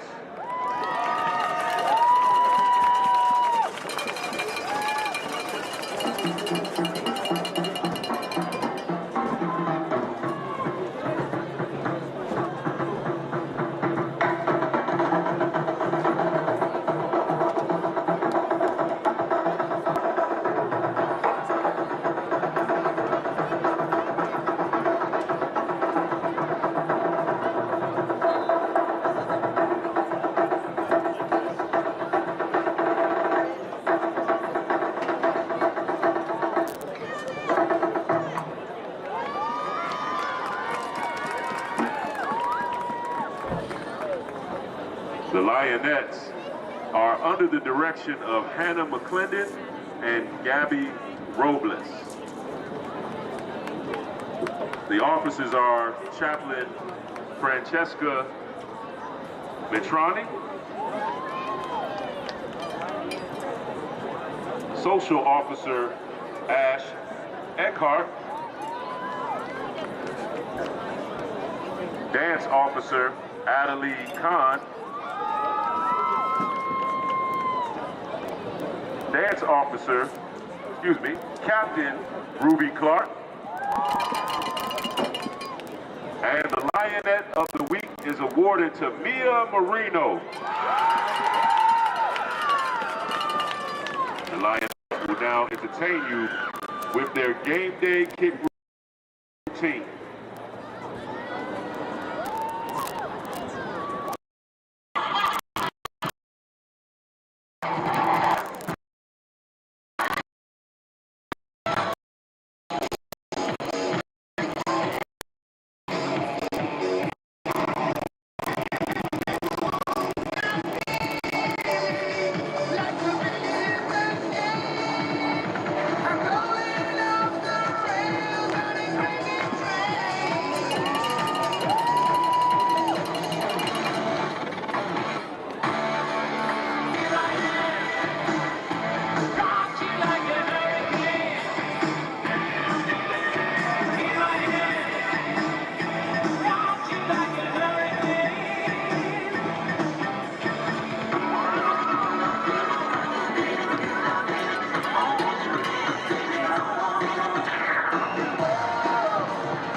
Grapevine Faith Lionettes.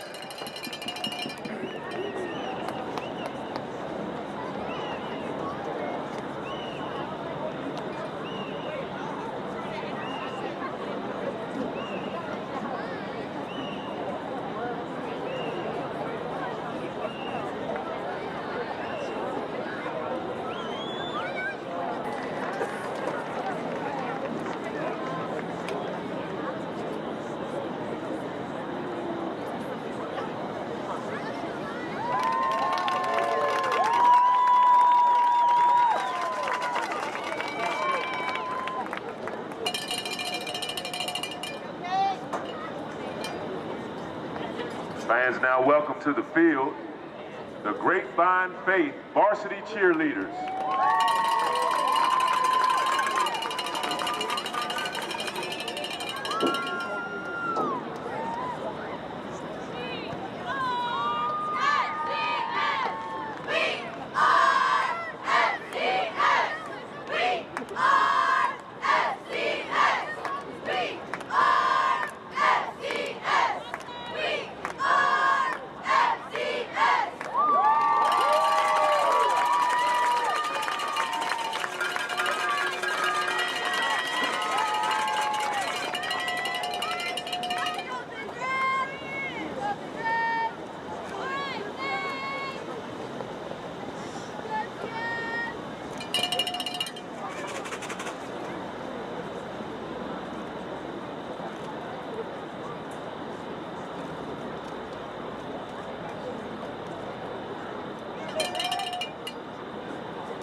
It's time for another segment of Stories of Faith, and this segment gives us the opportunity to introduce you to some of the amazing people here at Grapevine Faith Christian School, whether it's teachers, faculty, students, families. We just have amazing people here. What makes Grapevine Faith so special and so unique? This week is a little different, and this was a hard one for me to accept, but at the assistance of the great Tammy Peden, I'm sitting down with our senior, my son, Jensen Anthony. So, Bud, super proud of you, and hopefully I can make through this without any emotions, but thanks for sitting down with me, Bud. Yes, sir. I'm happy to be here. So I'll let you, people are tired of hearing me talk, so I'm going to let you introduce the Anthony family. Tell those watching a little bit about our family. Our family's big. It's probably the biggest thing I would say. I have 4 brothers, all older 3. There's a bit of age gap between us, but all older 3 are all married, happily married, and my sister-in-laws, they're all great. And then I have my younger brother, Seth. He's a lot, but he's a lot of fun. He's a grade below me, but he's honestly probably my best friend as I walk throughout my stages of life. I know he's someone I can definitely lean on, so. Yeah, I don't have to separate you guys too much. And people ask me like, hey, so what's the dynamic like with Jensen and Seth? I'm like, well, 1 minute they're at each other's throat, the next minute they're best friends. So I love that.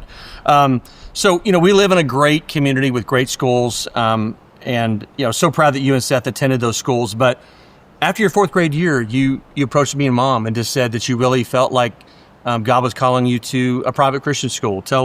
What was that impetus for that?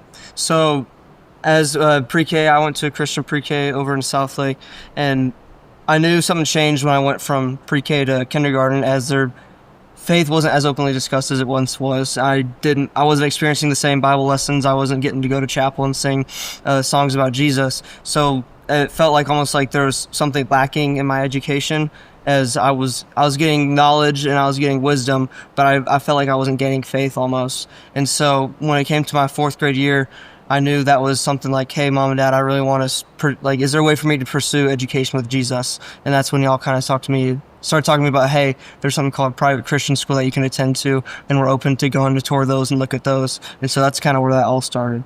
Well, we did just that. Came to Grapevine Faith, sat down with Marion Greer, who can sell ice to an Eskimo, and the rest is history. You ask anybody that's ever met Marion, you have no chance of ever getting away from Grapevine Faith once you meet her. But yeah, that was a really cool experience for our family. It's hard to believe we're starting our 8th year here, and even harder to believe that we have a senior in the house. But you've really grown up here. What would you, or who would you say has had the biggest impact on your time here at Grapevine Faith? Honestly, probably the friend group I've surrounded myself with. Definitely my 2 best friends is we have our own group chat together called the Accountables, the Accountants, sorry. And that's just kind of our way of us remaining accountable to each other, whether it's the decisions that we're making daily, what we're talking about, and also just through our walk with Christ. And so being able to have that brotherhood that I've built here at Faith, because I wouldn't have met these guys if I was still in public school. And so being able to have these brothers that I can lean on and talk to each day is definitely what I would say is the biggest thing that I have here. Well, we talk a lot in our family. We have hard conversations. I know a lot of teenagers, both high school and middle schoolers, they're dealing with a lot of really hard things in their lives. What do you think is the biggest challenging facing youth today? Facing youth, men, I think just in the younger generations, as younger people are exposed to it, it's probably just the problem of lust and pornography. I think that is something that a lot of younger guys are wrestling with, and the hard thing about it is once you're stuck, it feels like you're there forever. But I just want those younger guys to know that you're never too far gone.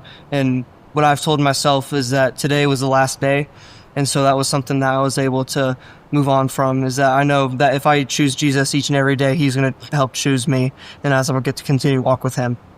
Well, and I applaud you because you've been open and honest with your mom and I about, when you've had challenges, not just in those areas, but other areas, but also having an accountability group of friends is huge. So we're obviously super proud of that. So Mom and I have been very intentional, definitely not perfect, but intentional about raising you and Seth in a home that's centered on Christ and is God-focused. And while we pointed you to Christ, you knew that following Christ was a personal decision that you had to make, regardless of that Mom and I were believers. You knew that was a personal decision. So talk about your faith journey and how you came to that point where you know that you needed a Savior. So I've always, as you were saying, I was raised in a Christian household. So I always knew Jesus was a thing. And honestly, I can't point you to a specific moment in my life where I admitted that Jesus Christ is my Lord and Savior. I've always just felt a yearning and a passion towards him, and I know that I cannot be full without him. There's a hole in everyone's heart, and no matter whether the thrills of the world or any possessions that you try to get, it'll never fill that hole fully, but Jesus will. And so I've always been yearning after him and chasing after him. So I can't point you to a specific part, but I've just always known that Jesus is my Lord and Savior. And so I can't give you, my testimony is a pretty boring one, but honestly, it's probably the best thing to have is a boring testimony. Hey, amen. Yeah, I'm glad that we didn't have to sit there and talk about how, we got you out of drugs and, or had to get out of jail a couple of times. That's totally fine by me. And there obviously was a time when, you got baptized, and, that you did profess your belief in Christ. But I think it's so important that people understand that regardless of, even if you grow up in a Christian home, which a lot of people do going to Christian schools, that's still a personal decision you have to make. And right. I'm so proud of you for doing that. So I think what I'm most proud is your boldness in your faith. Since making that profession of faith, how you stood up for Christ. You've led some of your friends to the Lord. How hard is it as a believer to take a stand for Christ? And again, your world's a little different than mine because I'm in the business world and you're still in high school. But just in general, just the world we live in, how hard is it to take a stand for Christ these days? Because it feels like it's always just under attack. Right. So I think the decision to stand for Christ is one that you make in an instant. There's never an opportunity you're like, hey, I'm going to go make this stand. It's an in the moment kind of thing. And if Christ fills you with his Holy Spirit, I feel like that will be the easiest decision you'll ever make. There will be repercussions of the world as it is, that's evil and trying to tear Christians down. But the eternal reward is what we're after. We're after Jesus. We're after the kingdom of heaven. And so that decision to stand for Christ will be in the moment, but it will be a bold one and it will be a powerful one.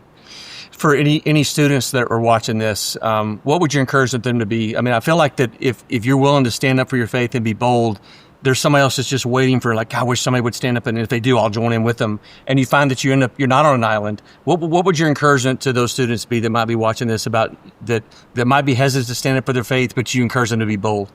Honestly, probably be the first person to step forward, honestly, because people are often followers, and I find myself, I'm following often, but it takes, as Christ, he calls us to be forward and step out in our faith. In that same way, we need to be able to step out in front of others and say, hey, Jesus is our end goal. Let's go follow him together. Because Christ is our shepherd. And as sheep are often not the smartest of creatures. They need that shepherd to come guide them. But sometimes if you have a sheep that goes up to another, hey, we're going to go this together, then those 99, the 100 sheep start to follow the shepherd, and then now you find yourself in a whole community of Christians that you didn't know was there before. It's awesome. So you're involved in a lot of things, right. And we talk about that's just one of the benefits of being a Grapevine Faith. There's so many facets of life that you get to participate in. So what are some of the things that you've been able to participate in that really stand out for you? Probably the biggest would be football. I played flag football growing up, but I never had a love for the sport. And then in 7th grade, I got put at the position of offensive line. And I was like, I get to go out and I get to hit people, and I get to watch my friends score touchdowns. This is great. And so football is definitely a big part of that. Getting to be on varsity has been such a special experience to me. Getting to play with not just my best friends, but brothers I'm going to be able to come back to in homecoming 10, 15, 20 years and say, hey, guys, remember this is the program that we built and look where it's at today. Another big part would be definitely the creative arts here at Grapevine Faith. I didn't find my love for musical theater until my sophomore year. I wish I found it a little bit sooner. Can't get enough shows done. So I love musical theater. Another big one would be the chapel worship team. I've been part of that since my freshman year. And so definitely being able to outwardly express not just the gift that God has given me, but also to lead others towards the Lord, not just through speaking, but through the gifts that I've been provided and lucky to have, is something that's really special to me. Love it. So I don't want you to name any names because A, we'd be here all day, and B, we don't want to play favorites. But when you think about the teachers you've had during your time at Faith, what stands out about them? Are there any common themes that emerge when you think about the teachers and the faculty at Grapevine Faith? The ones that have had the biggest impact on me were always the ones who were relatable. Teachers, sometimes they find themselves in such a hurry to get stuff done, that they lose that connection or never built a connection with their students in the first place, and they get frustrated throughout the years. Students don't listen to them. But the ones that I've definitely had the biggest connection with, the most impact on my life, is they were very intentional. They took time to get to know their students, and so they built that mutual respect. So as we got deeper throughout the year, whether it was something they were teaching, any wisdom that they wanted to provide, they were speaking to others, the students were a lot more receptive to that. I was a lot more receptive to that. And there's a teacher that I had my sophomore year that I'm still incredibly close with. His analogy is have yourself a Paul, have yourself a Barnabas, and have yourself a Timothy. Have someone that's speaking life into you, have a brother that you're speaking life into, and then have someone that you're able to, under you, that you can influence and pull towards Jesus. And he's definitely been that Paul to me as I've been throughout my high school career. That's awesome. I know exactly who that is, but we're not going to mention his name, like I said. Besides all the memories, what will you take away from your time at Grapevine Faith? And conversely to that, what do you hope that you'll leave here as a result of being a student here? Definitely the biggest thing is Grapevine Faith's mission statement is to develop and graduate authentic Christian leaders. And so I pray as I step into college that the development that they've laid into me, whether it was through throwing themselves into positions of leadership I probably wasn't quite ready for, but also just times of just speaking life, encouragement, and being very intentional with how we develop and how we stand for Christ. I pray that's something that I'm able to take with me as I step into college and into my next phases of life. The one thing I hope to leave, whether it was any underclassmen that I got to be with, junior, sophomore, freshmen this year, is that I want them to remember me for how I was bold in my faith. Charlie Kirk, after the recent tragedy, I saw a video of him that he said he wanted to be remembered for the boldness in his faith. And though I hope that I don't have to die for the underclassmen to remember me who I was, that's the one thing I want them to remember me by, is that I was never afraid to speak for Jesus. And if they had any questions about Jesus or anything they're struggling with, that hopefully I was the first person that they think of if they wanted to talk to anyone. Well, that's my prayer for all of you and for all your brothers, for all of our kids. So, yeah, I'm thankful for that and blessed that you've got that approach to life. I ask everyone this, and maybe you've already answered it, but our family knows how special Grapevine Faith is. What do you think makes Grapevine Faith so special, so unique? Do you want me to go into 50 different categories of no, the big picture is if I could sum up Grapevine Faith Christian School in one word, it'd be intentional. Whether it's the upper positions in the school, Dr. Smith, he's intentional with the seniors on senior retreat, speaking life into them and saying, hey, as you become adults in the world, as you go into college, you're going to have to choose. You're going to have to choose Christ, you're going to have to choose the world. And so he's been very intentional with speaking that into us. Most of my teachers, especially the ones that I've been growing to very closely, they were intentional with the students. They were the ones who were speaking life into me. And then my coaches, all my coaches have been very intentional of not just building us into better athletes, but better young Christian men. And then the friends I've built here, I've tried my best to be intentional with them to grow. Not as we grow closer together, we pursue Christ together. Well, Grapevine Faith is special for all those reasons that Jensen mentioned, and especially because of people like my son Jensen. If you or someone you know would like to find out more information about Grapevine Faith Christian School, you can visit us at grapevinefaith.com to get more information or to schedule a visit. Son, I'm so proud of you, and I love you for no other reason the fact that you're my son, and I'm just so thankful that God provided the opportunity for you and Seth to be able to come to Grapevine Faith. This has been it's been our community, it's been our family, for the Anthony family, and I just can't wait to see what kind of impact you're going to have the remainder of your senior year and then the years to come after you leave Grapevine Faith. So thanks to Tammy Peden for insisting that we sit down, but I appreciate you taking time with me, Yes, bub. sir. That's Grapevine Faith senior Jensen Anthony here on this week's Stories of Faith. Second half of your Grapevine Faith Lions football is coming up next here on the Grapevine Faith Sports Network.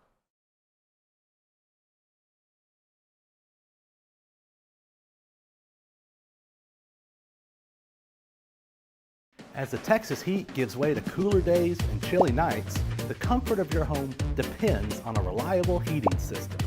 At Reliant Air Conditioning, we ensure your warmth without worry. Just as we keep you cool during the summer, we're committed to keeping you warm through the winter without the gimmicks. Call us at 877-YOUR-HERO and let Reliant Air Conditioning provide you with warmth without worry.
We're back here at McNair Stadium on the campus of Fort Worth All Saints.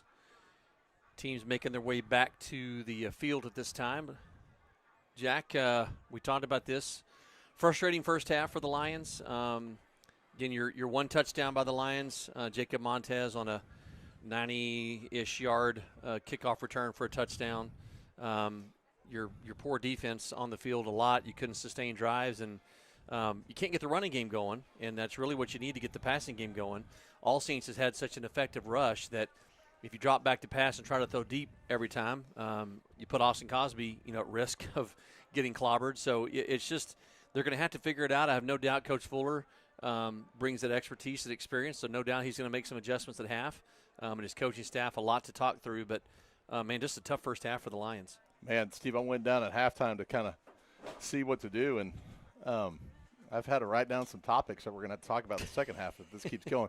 Best Frito pie that we've been at before. Are there more doors or wheels in the world, Brian? That seems like something you would know. More doors than wheels? Yes, and that includes casters and car tires, etc. But I'm just trying. Hey, Brian, we got a whole half to fill space with, so let's just settle down here. Don't get too excited. No, I was down there. We were talking about with a couple of the, the father figures down there. But I would say that you come into this game, this is a very, very, very good team, right? They didn't win the state championship because they're kind of lackadaisical at any. Yeah, they're just okay. Facet of the game. But you got to come in here and play perfectly. And I'm going to just tell you right now, we did not play perfect in the first half. No. You can't have penalties. You can't have turnovers. You got to sustain drives. You got to get pressure on the quarterback. And we really hadn't been able to do that in the first half. Well, Cody from the Star Telegram that's in the booth with us reminded me, and I couldn't remember where quarterback, good grief, Beard, where he transferred from Aledo. So for his senior year here at All Saints. So did he have to take Bible like we have to do? Probably not. Can almost guarantee you not. Yeah. Yeah. Okay. That's a whole nother that's a whole other conversation there. That and there's several other quote unquote Christian schools that are mission schools. We're a covenant school. So there's a difference between the two. But maybe we're not being very good missionaries and get out there and start talking to some of these kids. Hey, we've got some new talent here. Yeah. But again, hey, look, here's what you can't do. You can't push the panic button. No. You can't I'm not saying you are, but I'm saying if you're a Grapevine Faith fan, you can't dismiss the first 4 games of the season and what you've done and the scores that you put up. Again, a couple of teams, I'd say Cistercian and Lake Country, definitely not as strong as Lake Country's even a division down from us. So, smaller teams and so forth. But against St. Michael's, you put 77 up against a really good St. Michael's team. That's not to be discounted. And so, again, you come into this game knowing that you're playing the defending state champions. Like you said, Jack, this game's not played in a vacuum. Those guys are state champions for a reason. Yeah. And but you also made a great point. You can't make the mistakes that you've made. And there's a reason why Coach Beck has been here for 23 years, and there's also a reason why you may not, and I say this in the nicest way, Steve, you may not get the 50-50 calls because Coach Beck probably knows every ref in this league so far, and Coach Fuller unfortunately hasn't. But it's not like Coach Fuller's any kind of slouch. He's been coaching at Decatur and Coppell and some of these bigger schools. So, well, there is no question that you've had some calls go against you. That's not the difference in this game. I mean, this is not like, the refs cost us the game. So you're going to have to figure out a way past that. Yep. But you got to figure that out quickly and see what the Lions can do to maybe change the momentum. They will receive the opening kickoff here to start the second half. So you got your team off their feet, got the defense some air, and again, I just you're going to have to. We talked about it 2 years ago, Steve. 3 years ago when we played them in the playoffs, and their roster size is twice as much as ours. I mean, twice the size. I get it. I get it that you bring the JV squad in, but still, it's a little bit of you got a lot of places to put kids. Yeah. If they get tired, so. Well, the officials already talking about a 40-point deficit so they can have a running clock. So. Whoa. They're ready to get out of here. Jack, it's. We'll see what happens here in the second half. New half. We'll see if Beck if he keeps the hammer down, or if he brings in some of his guys that don't get to play that often. Did see that Midland Christian was up big on Southwest Christian. That's, again, Grapevine Faith Lions travel to Southwest Christian next week in Fort Worth. I think Mrs. Wharton's probably turned off the radio anyway, so we could probably talk about that chili pie deal later on. They had a pretty good, looked like a pulled chicken or a pulled pork kind of nachos down there. It looked pretty good. I didn't try it, but the Cattle Mills game had a pretty good Frito pie. That was a couple years back. And then Salina JV game at the old stadium. That's a pretty good one. I don't know about the new stadium, but we went to that. Stadium. We did that JV game there a couple years ago, didn't we, Jack? Yeah, it was from Salina. No, I did not. I was eating the Frito pie, Steve. That was got to be 2019, maybe even 18. We played their freshman team, the JV did, and they still throttled us simply. So. Well, you give the Saints credit for keeping the Lions' offense off balance. I mean, they've not really allowed them to get in any sort of rhythm whatsoever, and that's. Again, you've got big guys, a lot of D1 commits, transfers in. They do a good job of bringing guys in. There you go. All right. Balls through the end zone for a touchback. Good play. So Lions now see if they can't get something going on offense.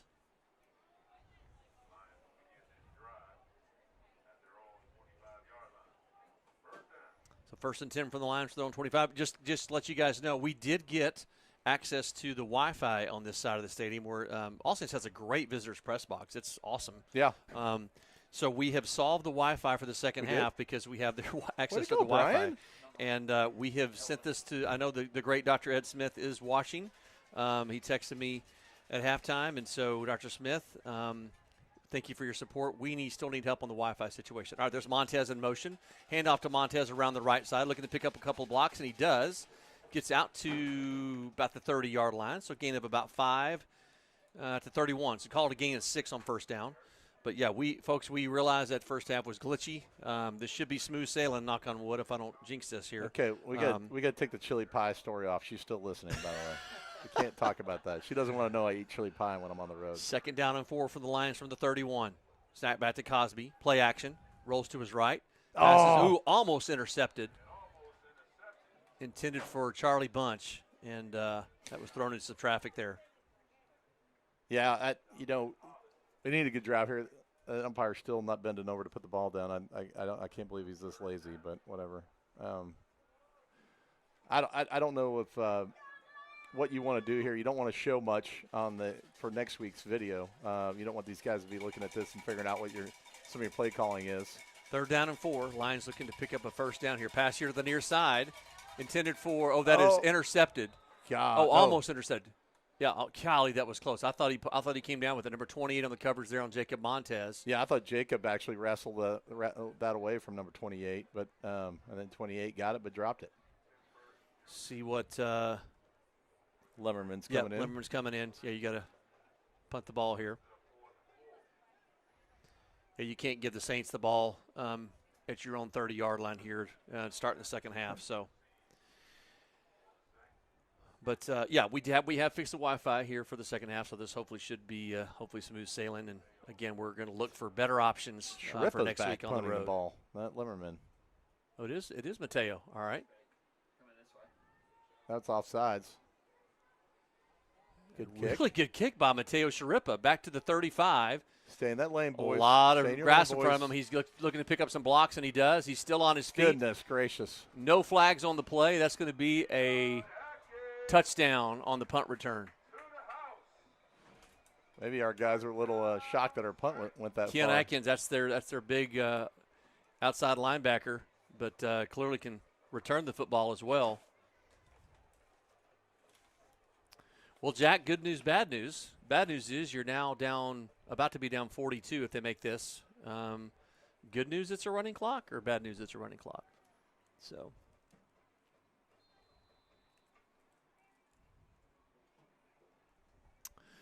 Yeah. Extra point attempt here by All Saints. Well, Steve, there's a couple ice cream shops on the way home. Maybe I might stop in there and see if I get an ice cream cone.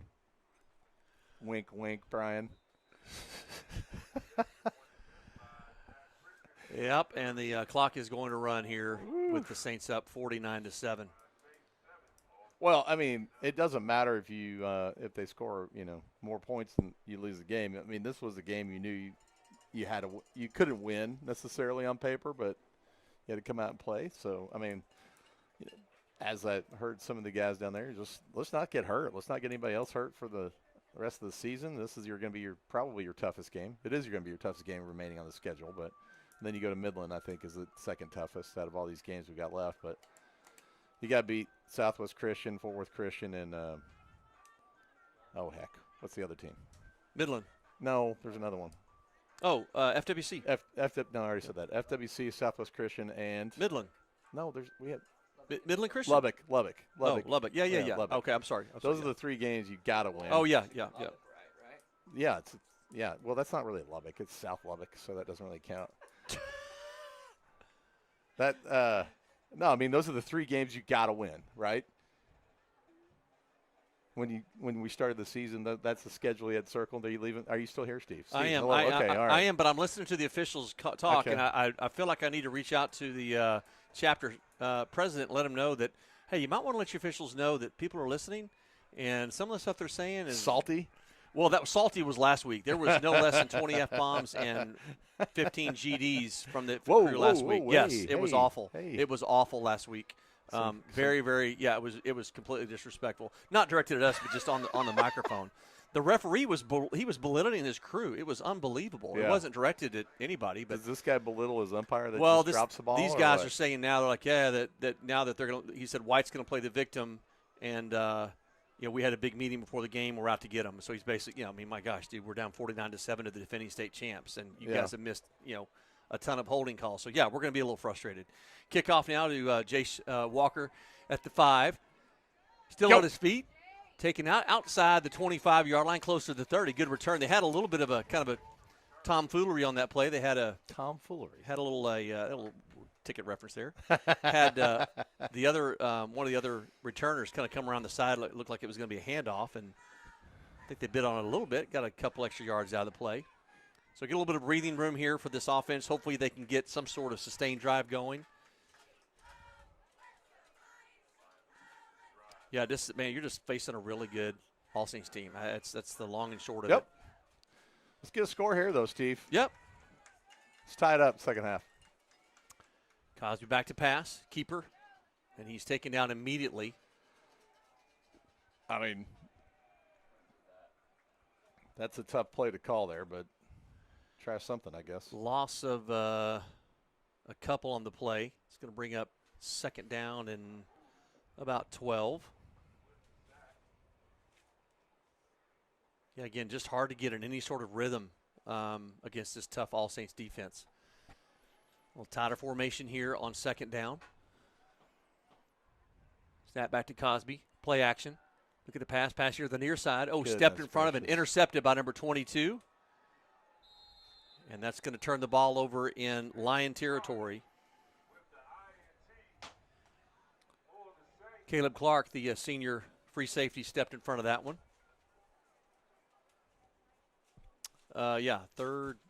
Third interception for tonight. We've had a fumble as well, so that 4 turnovers for the Lions. And you can't make mistakes against a really good All Saints team.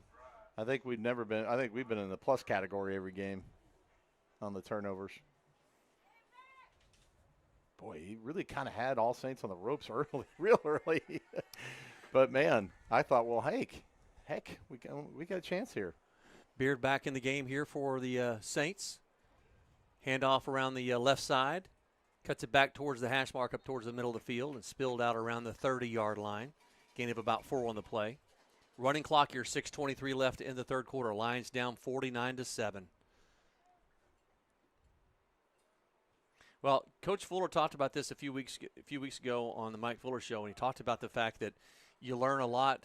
You learn a lot more from the challenging situations that you're in than some of the wins. So a lot to take away from this game, obviously. There's a run right the middle, picks up a couple blocks, brings it to the near side.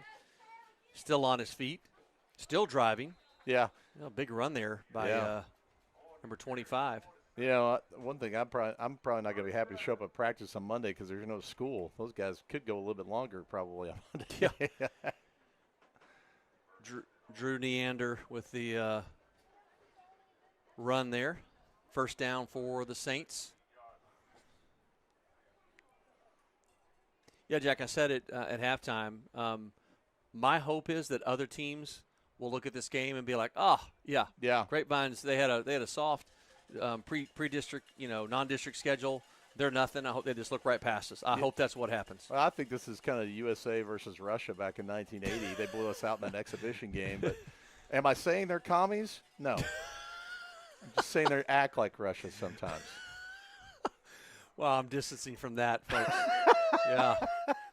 I'm red, white, and blue over here as well. But we're red, white, and blue, and look, yes, they're in dark colors. Yeah, it's like stormtroopers or the evil empire over there. Well, a lot of frustration on right, Brian, the you're Lions a big sideline Star for Wars sure. guy, Cody right? Bowman's out throwing, warming up. I don't know if that necessarily means anything. Austin's had a few turnovers and not one of his better games. But again, I would take nothing away from this All Saints defense. There's a great rundown by Colton Edwards. Yeah, he wasn't able to finish the tackle, but he's the one that started it and pulled the running back down. So you see on the replay here, Colton did a good job, grabbed him by the jersey. Yeah, had slowed a little him help. down. Had a little help there. 3rd down and 7 for All Saints. I guess Coach Beck is trying to get Beard some numbers for the Johnny Unitas Award, or I don't know why he's still out there. Well, the officials before the second half kickoff said that they talked to the coach. He said the coach said he's going to, as nice as he can, try to score one more touchdown so that the clock runs. There's a big play by Colton Edwards. Great tackle there. How did that ball come out? I don't know. Where did that ball come from? That was – you have a replay on that, Brian? Oh, it got batted up in the air, yeah.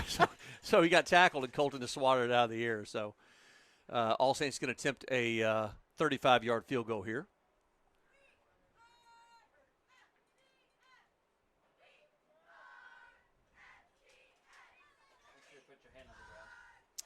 Yeah, exactly. Yeah, Brian Partridge made a good point. Make sure you put your hand on the ground here. We don't get called for anything. Great point, Brian. Unbelievable. He did put his hand on the ground. Illegal motion. Or delay game, maybe. Let's see. Yep, delay game against All Saints. So just want to pad the kicker stats and make him kick 40 yards instead of 35. Well, the young man is a freshman. I don't think he wanted an extra 5-yard kick, but he might have.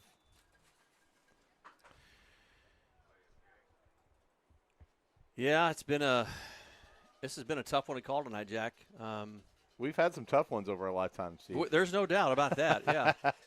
Kick is up, and it is no good. It is missed wide left, kind of a line drive kick. So that looked like me off the first tee at Colonial and just shank it over to the right.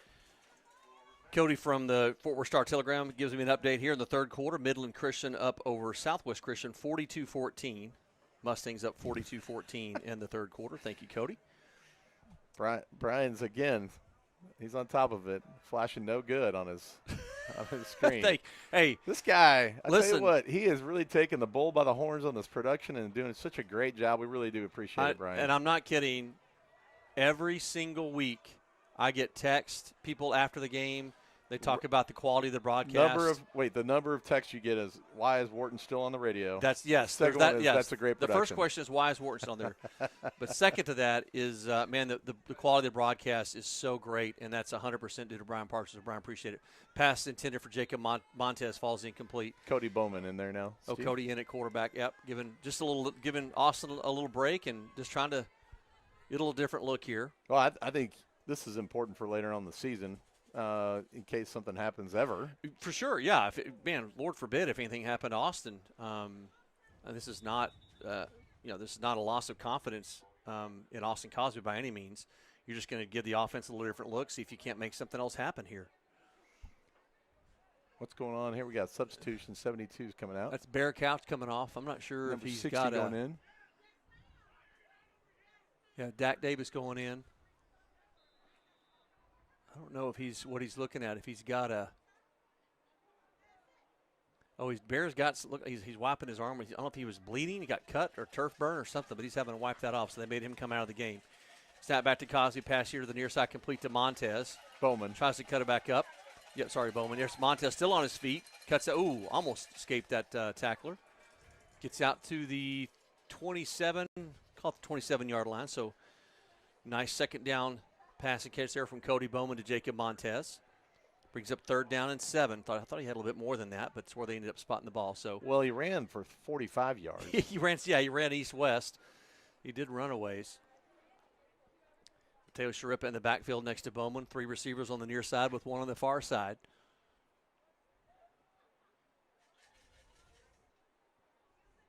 Again, Lions trailing 49-7. 30 seconds left here in the 3rd quarter, so mercifully the clock continues to run. This might be the last play here of the 3rd quarter. Bowman back to pass. Nice. Complete out to the far side to Charlie Bunch.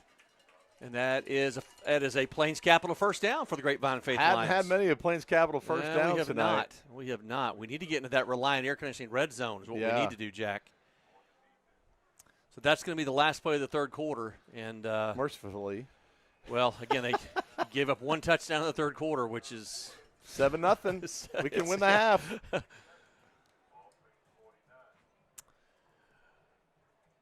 Yeah, again, this is no surprise that that the All Saints came out big like this. I think you were looking for what you've seen in the non-district play from the Lions offensively. I mean, you put up an average of 50, I think I did the math, it's around 58 points a game. I mean, almost 60 points a game in your first 4 non-district games. And, the Lions faithful got a little bit spoiled, I think, Jack. That's what we're used to seeing. Yeah. You come in against the defending state champions, and it's humbling. Yeah. But, again, like I said, this is guarantee of Mike Fuller and his coaching staff are going to take the takeaways from this game will be many, and they will use it as a way to fuel them and get them better for district play the rest of the season. Yeah, I mean, I think as long as you get out of this game without anybody getting, injured and can have a full staff or full squad for next week, and, I mean, you just regroup again. I mean, you're not a bad team. No. You can't but like you said, we kind of got spoiled for the first 5 games, or 4.5 if you want to call that. But I don't really know. I don't have any of the it looks just at sheer looks. I think they'd be All Saints has probably their second team defense, if I had to guess. Pass here to the near side of Charlie Bunch, and he is, even though the guy's being blocked, that was a great play by 28. Who is that? That is Tim Burton. Well, not to be confused with the Hollywood producer and director. Yeah. But that was a great play by the cornerback there. Big season of the year for Tim Burton, too, and with all his horror movies and nightmares. Actually, I take that back. Not Tim Burton. That was Evan Childs. Sorry, Evan Childs. Not even close to being a producer in L.A. Evan Childs. It's a Julia Childs kid. Here comes, he's coming back out again. He must have something wrong with that elbow. Awesome going in.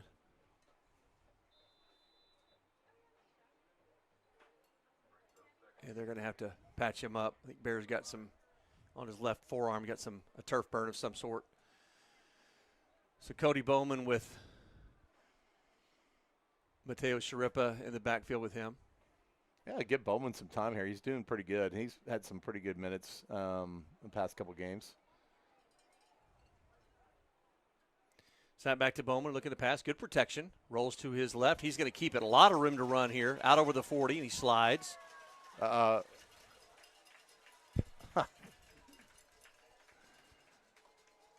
Good vision there by Cody Bowman.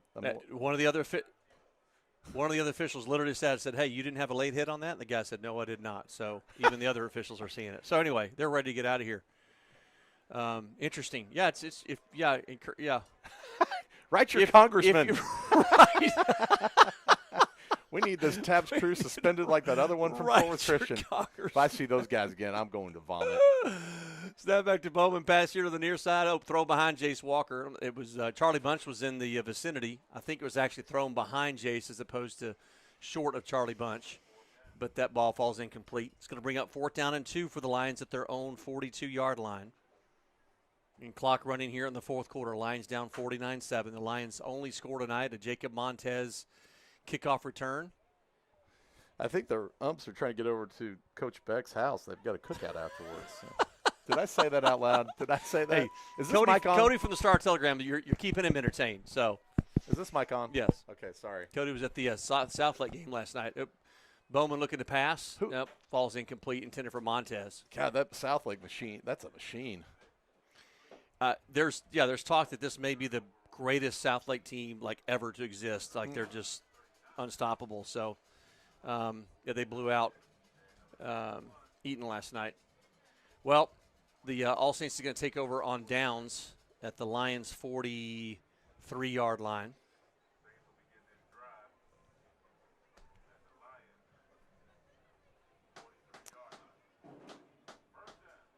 Our friends Mark and Sandy Job, the great Mark and Sandy Job, their daughter Carrie Job, the worship pastor, and Cody Carnes, probably heard of them. They came out to watch Jensen tonight. We're thankful for them. Here's the All Saints, kind of a wildcat formation, and that's snuffed out. Beard out of the game. Looks like he's probably would think he's done for the night. If you're up 42 with a running clock with 8.5 left, would guess that's probably going to be it for him. The uncomfortable quarterback with a high number at quarterback, 25. Yes. It's a kid from BYU's got 47. Drew Neander, he was playing running back in the first half. He had a couple of good runs. There's a handoff around the right side. Good containment there by the Lions. Maybe a half yard on the play. Would assume that All Saints is going to keep this on the ground, Jack. I think Coach Fuller looks at the lineup against any team and says, Cannon, you're taking the kid that's 6'5", no matter what. Yeah, he's got his 81. So we've got his stats over here. Yeah, 6'5", 190. You're right. Did you know he was 6'5"? No, I was guessing. He was 6'5". He's had to cover every kid that's over the 6'2", it seems like. It's like, hey, the kid's 6'3". All right, put Cannon on him. There's another inside handoff there. Line stack him up. I feel bad. I mean, it's not – I mean, that's hard to cover. I mean, Harold Carmichael over here. That's an old one, folks. You probably give the Lions credit here, man. Defense stepping up big. Guys are making tackles, and nobody's coming up like they, were about to be selected for the Pro Bowl. They're just getting back to work. As you see teams down 42 points, a guy gets up talking smack. It's like, let's not do that. See if the Saints, they got a late guy coming on late onto the field. Got a mouthpiece dangling. Would guess this is probably some sort of quick kick here if he does. And, yeah, it is a quick kick. Almost got a piece of that, didn't we? Yeah. Well, lands at about the 20, takes a Saints bounce, rolls to the 10, inside the 10, still rolling. Charlie, just get away from there. Down to the 5-yard line. Since we got time on our hands in the second half, Steve, what happened to the beauty of the coffin kick, by the way, in the punting game? The coffin kick? Yeah, when you kick it out of bounds, kick it out of bounds towards the corner of the pylon over there.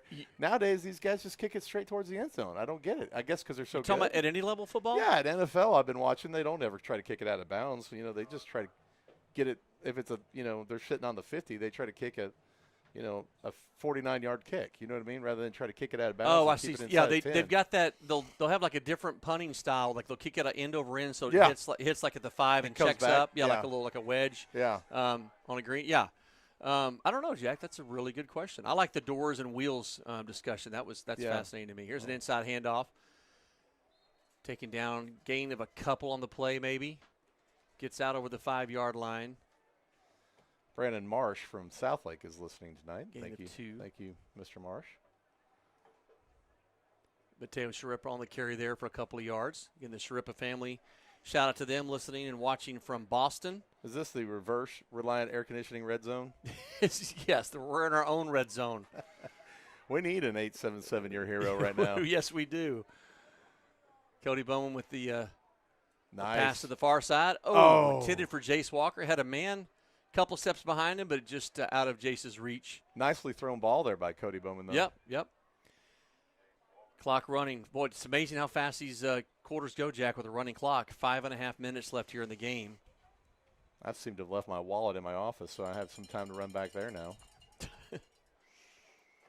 Jack's wallet went MIA tonight, and he's still trying to. So, yeah, if you've got Jack's wallet, you've got his ID and credit cards. Go ahead and run some things up. Really, I have my wallet. I just made Mark Edwards pay for dinner tonight. Third down here for the Lions. Cody Bowman back to pass. Flushed out of the pocket, rolls to his left. Still on his feet out over the 10. Ooh. Who hit hard. Out over the 15-yard line. And fought for a first down. I love it. It's going to be a first down there. Good hard run there by Cody Bowman. Yeah. He was not going to be stopped until he got that first down. You know what game we need to check in on? Under the Plains Capital. First down. Oh, it is the Plains Capital. That North Texas game tonight. North Texas. Is that tonight? Yeah. I got a Friday night game tonight. sold out for the first time, I think, ever. Ooh, South Florida 49, North Texas 28. Ooh. There's a pass complete to Jace Walker. Try to get out of the hold of number 41, but he's taken down out over the 20-yard line, so gain of a few on the play. Nice wrap up there by 41. Give him some credit. Good tackle. Yep. Yeah, I will say this. The Lions are not going to be the only one to see the firepower of Fort Worth All Saints this year in district. This is coming for every one of the other teams in this district, so just be prepared. Yeah, circle the Midland game and All Saints. This is going to be a pretty good matchup. Yep.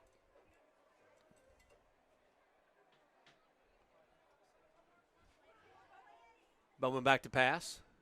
Across the middle, complete to Noah Smith out over the 40-yard line. So nice pass and catch from Cody Bowman to Noah Smith. Yeah, we talked about it early too. Like we thought that just can't get over this ref. We talked about it early too, covering up Noah and/or Montez, and they've done a pretty good job of doing both of those tonight. Pass here to the near side to Charlie Bunch. Gets a block, still on his feet, still driving inside Saints territory, holding on to the football inside the 40-yard line. So a nice run there by Charlie Bunch after the reception from Cody Bowman. Yep. The great Skip Hirsch, Robin's uncle Skip in Pisgah Forest, North Carolina, makes a really good point that one reason that the Lions have had some success on defense is they took out the holder, number 71, that was holding everybody. So it's a good point. There's a timeout. Charlie Bunch down with a little leg cramp. Oh, yeah, little cramp. I'm kind of ready for the winter or fall to come into play here, Steve. I'm a little tired of these 90-degree days. Yep. In October, no less. Definitely ready for that. Was not a timeout. They're going to both teams being ushered back onto the field. So not a timeout, just a quick injury stoppage. I guess another topic could be like best state fair food. Oh gosh. Well, if you're one of the 20 people who's been to the state fair this year because the prices are like unbelievable. Yeah, I'm done with the state fair, man. Whoa, I haven't been yet. Still got coupons from last year. No, use those. I don't think you can use those. Yeah, you can. Are you serious? Yeah. Well, you're going to need them for a $30 turkey leg. Oh my. Here's Bowman looking to pass. He's got a man wide open. Caught. Touchdown. Grapevine Faith. Montez reception. Yeah, he was wide open, a little busted coverage there by All Saints. Yeah, they kind of looked at the safety and the cornerback kind of looked at each other and wondered who was in charge there. Well, apparently neither were in charge. Well, you don't have a 40-point deficit, but the clock continues to run. I have a feeling that Coach Fuller's probably okay with that because you're wanting to get out of here without any injuries and recoup and get ready for next week. Oh, no. Snap goes over the holder's head, and Thomas Hudnall falls on top of it, so that extra point attempt is incomplete. Clock does stop with a 2-minute warning. Minus 18 rushing yards for Thomas Hudnall tonight. Oh, there's a penalty on the field. We've got leaping by 46 Gray, so you can't do that. So they're going to try this extra point again. Yes, Brian Partridge makes the distinction and asks the very important question, was his hand on the ground, though? Very important. Look, the great Brandon Tucker from New Braunfels, Texas, informed me that is a new rule. And I'm not saying that that you don't call that a penalty if it's a penalty, but for crying out loud, like I said, if you're going to miss the obvious holding, you call the obscure not in a three-point stance. And the suspension is coming next for Steve Anthony. Oh, mercy. Well, tomorrow's a pretty big game tomorrow, Steve. Texas OU. Yeah, Texas Kansas, OU Texas Tech. from State Fair. Washington State, Ole Miss.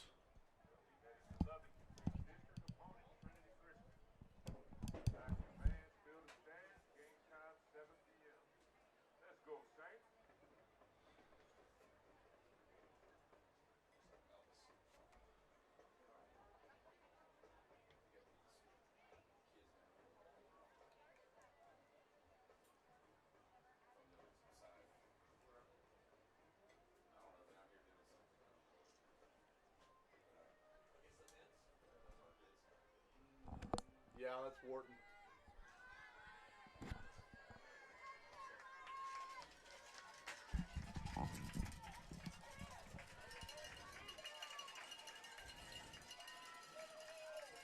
All right, Lions going for 2 here.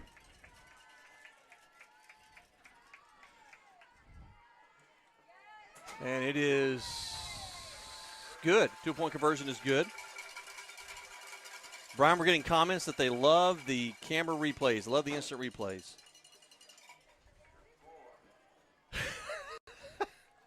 The world is your oyster, Brian. All right, minute 30. Clock's going to continue to run, so you anticipate probably have a kickoff. And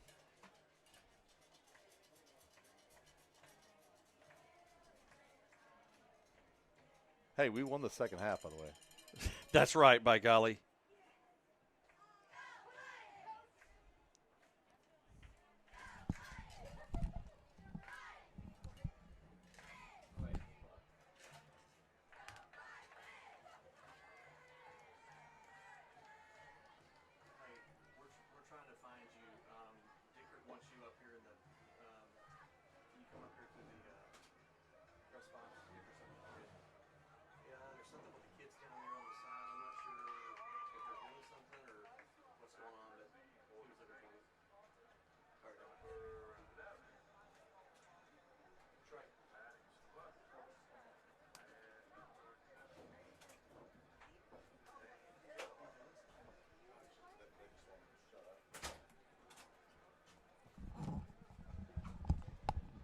All right, so Lions will get this ball kicked off here.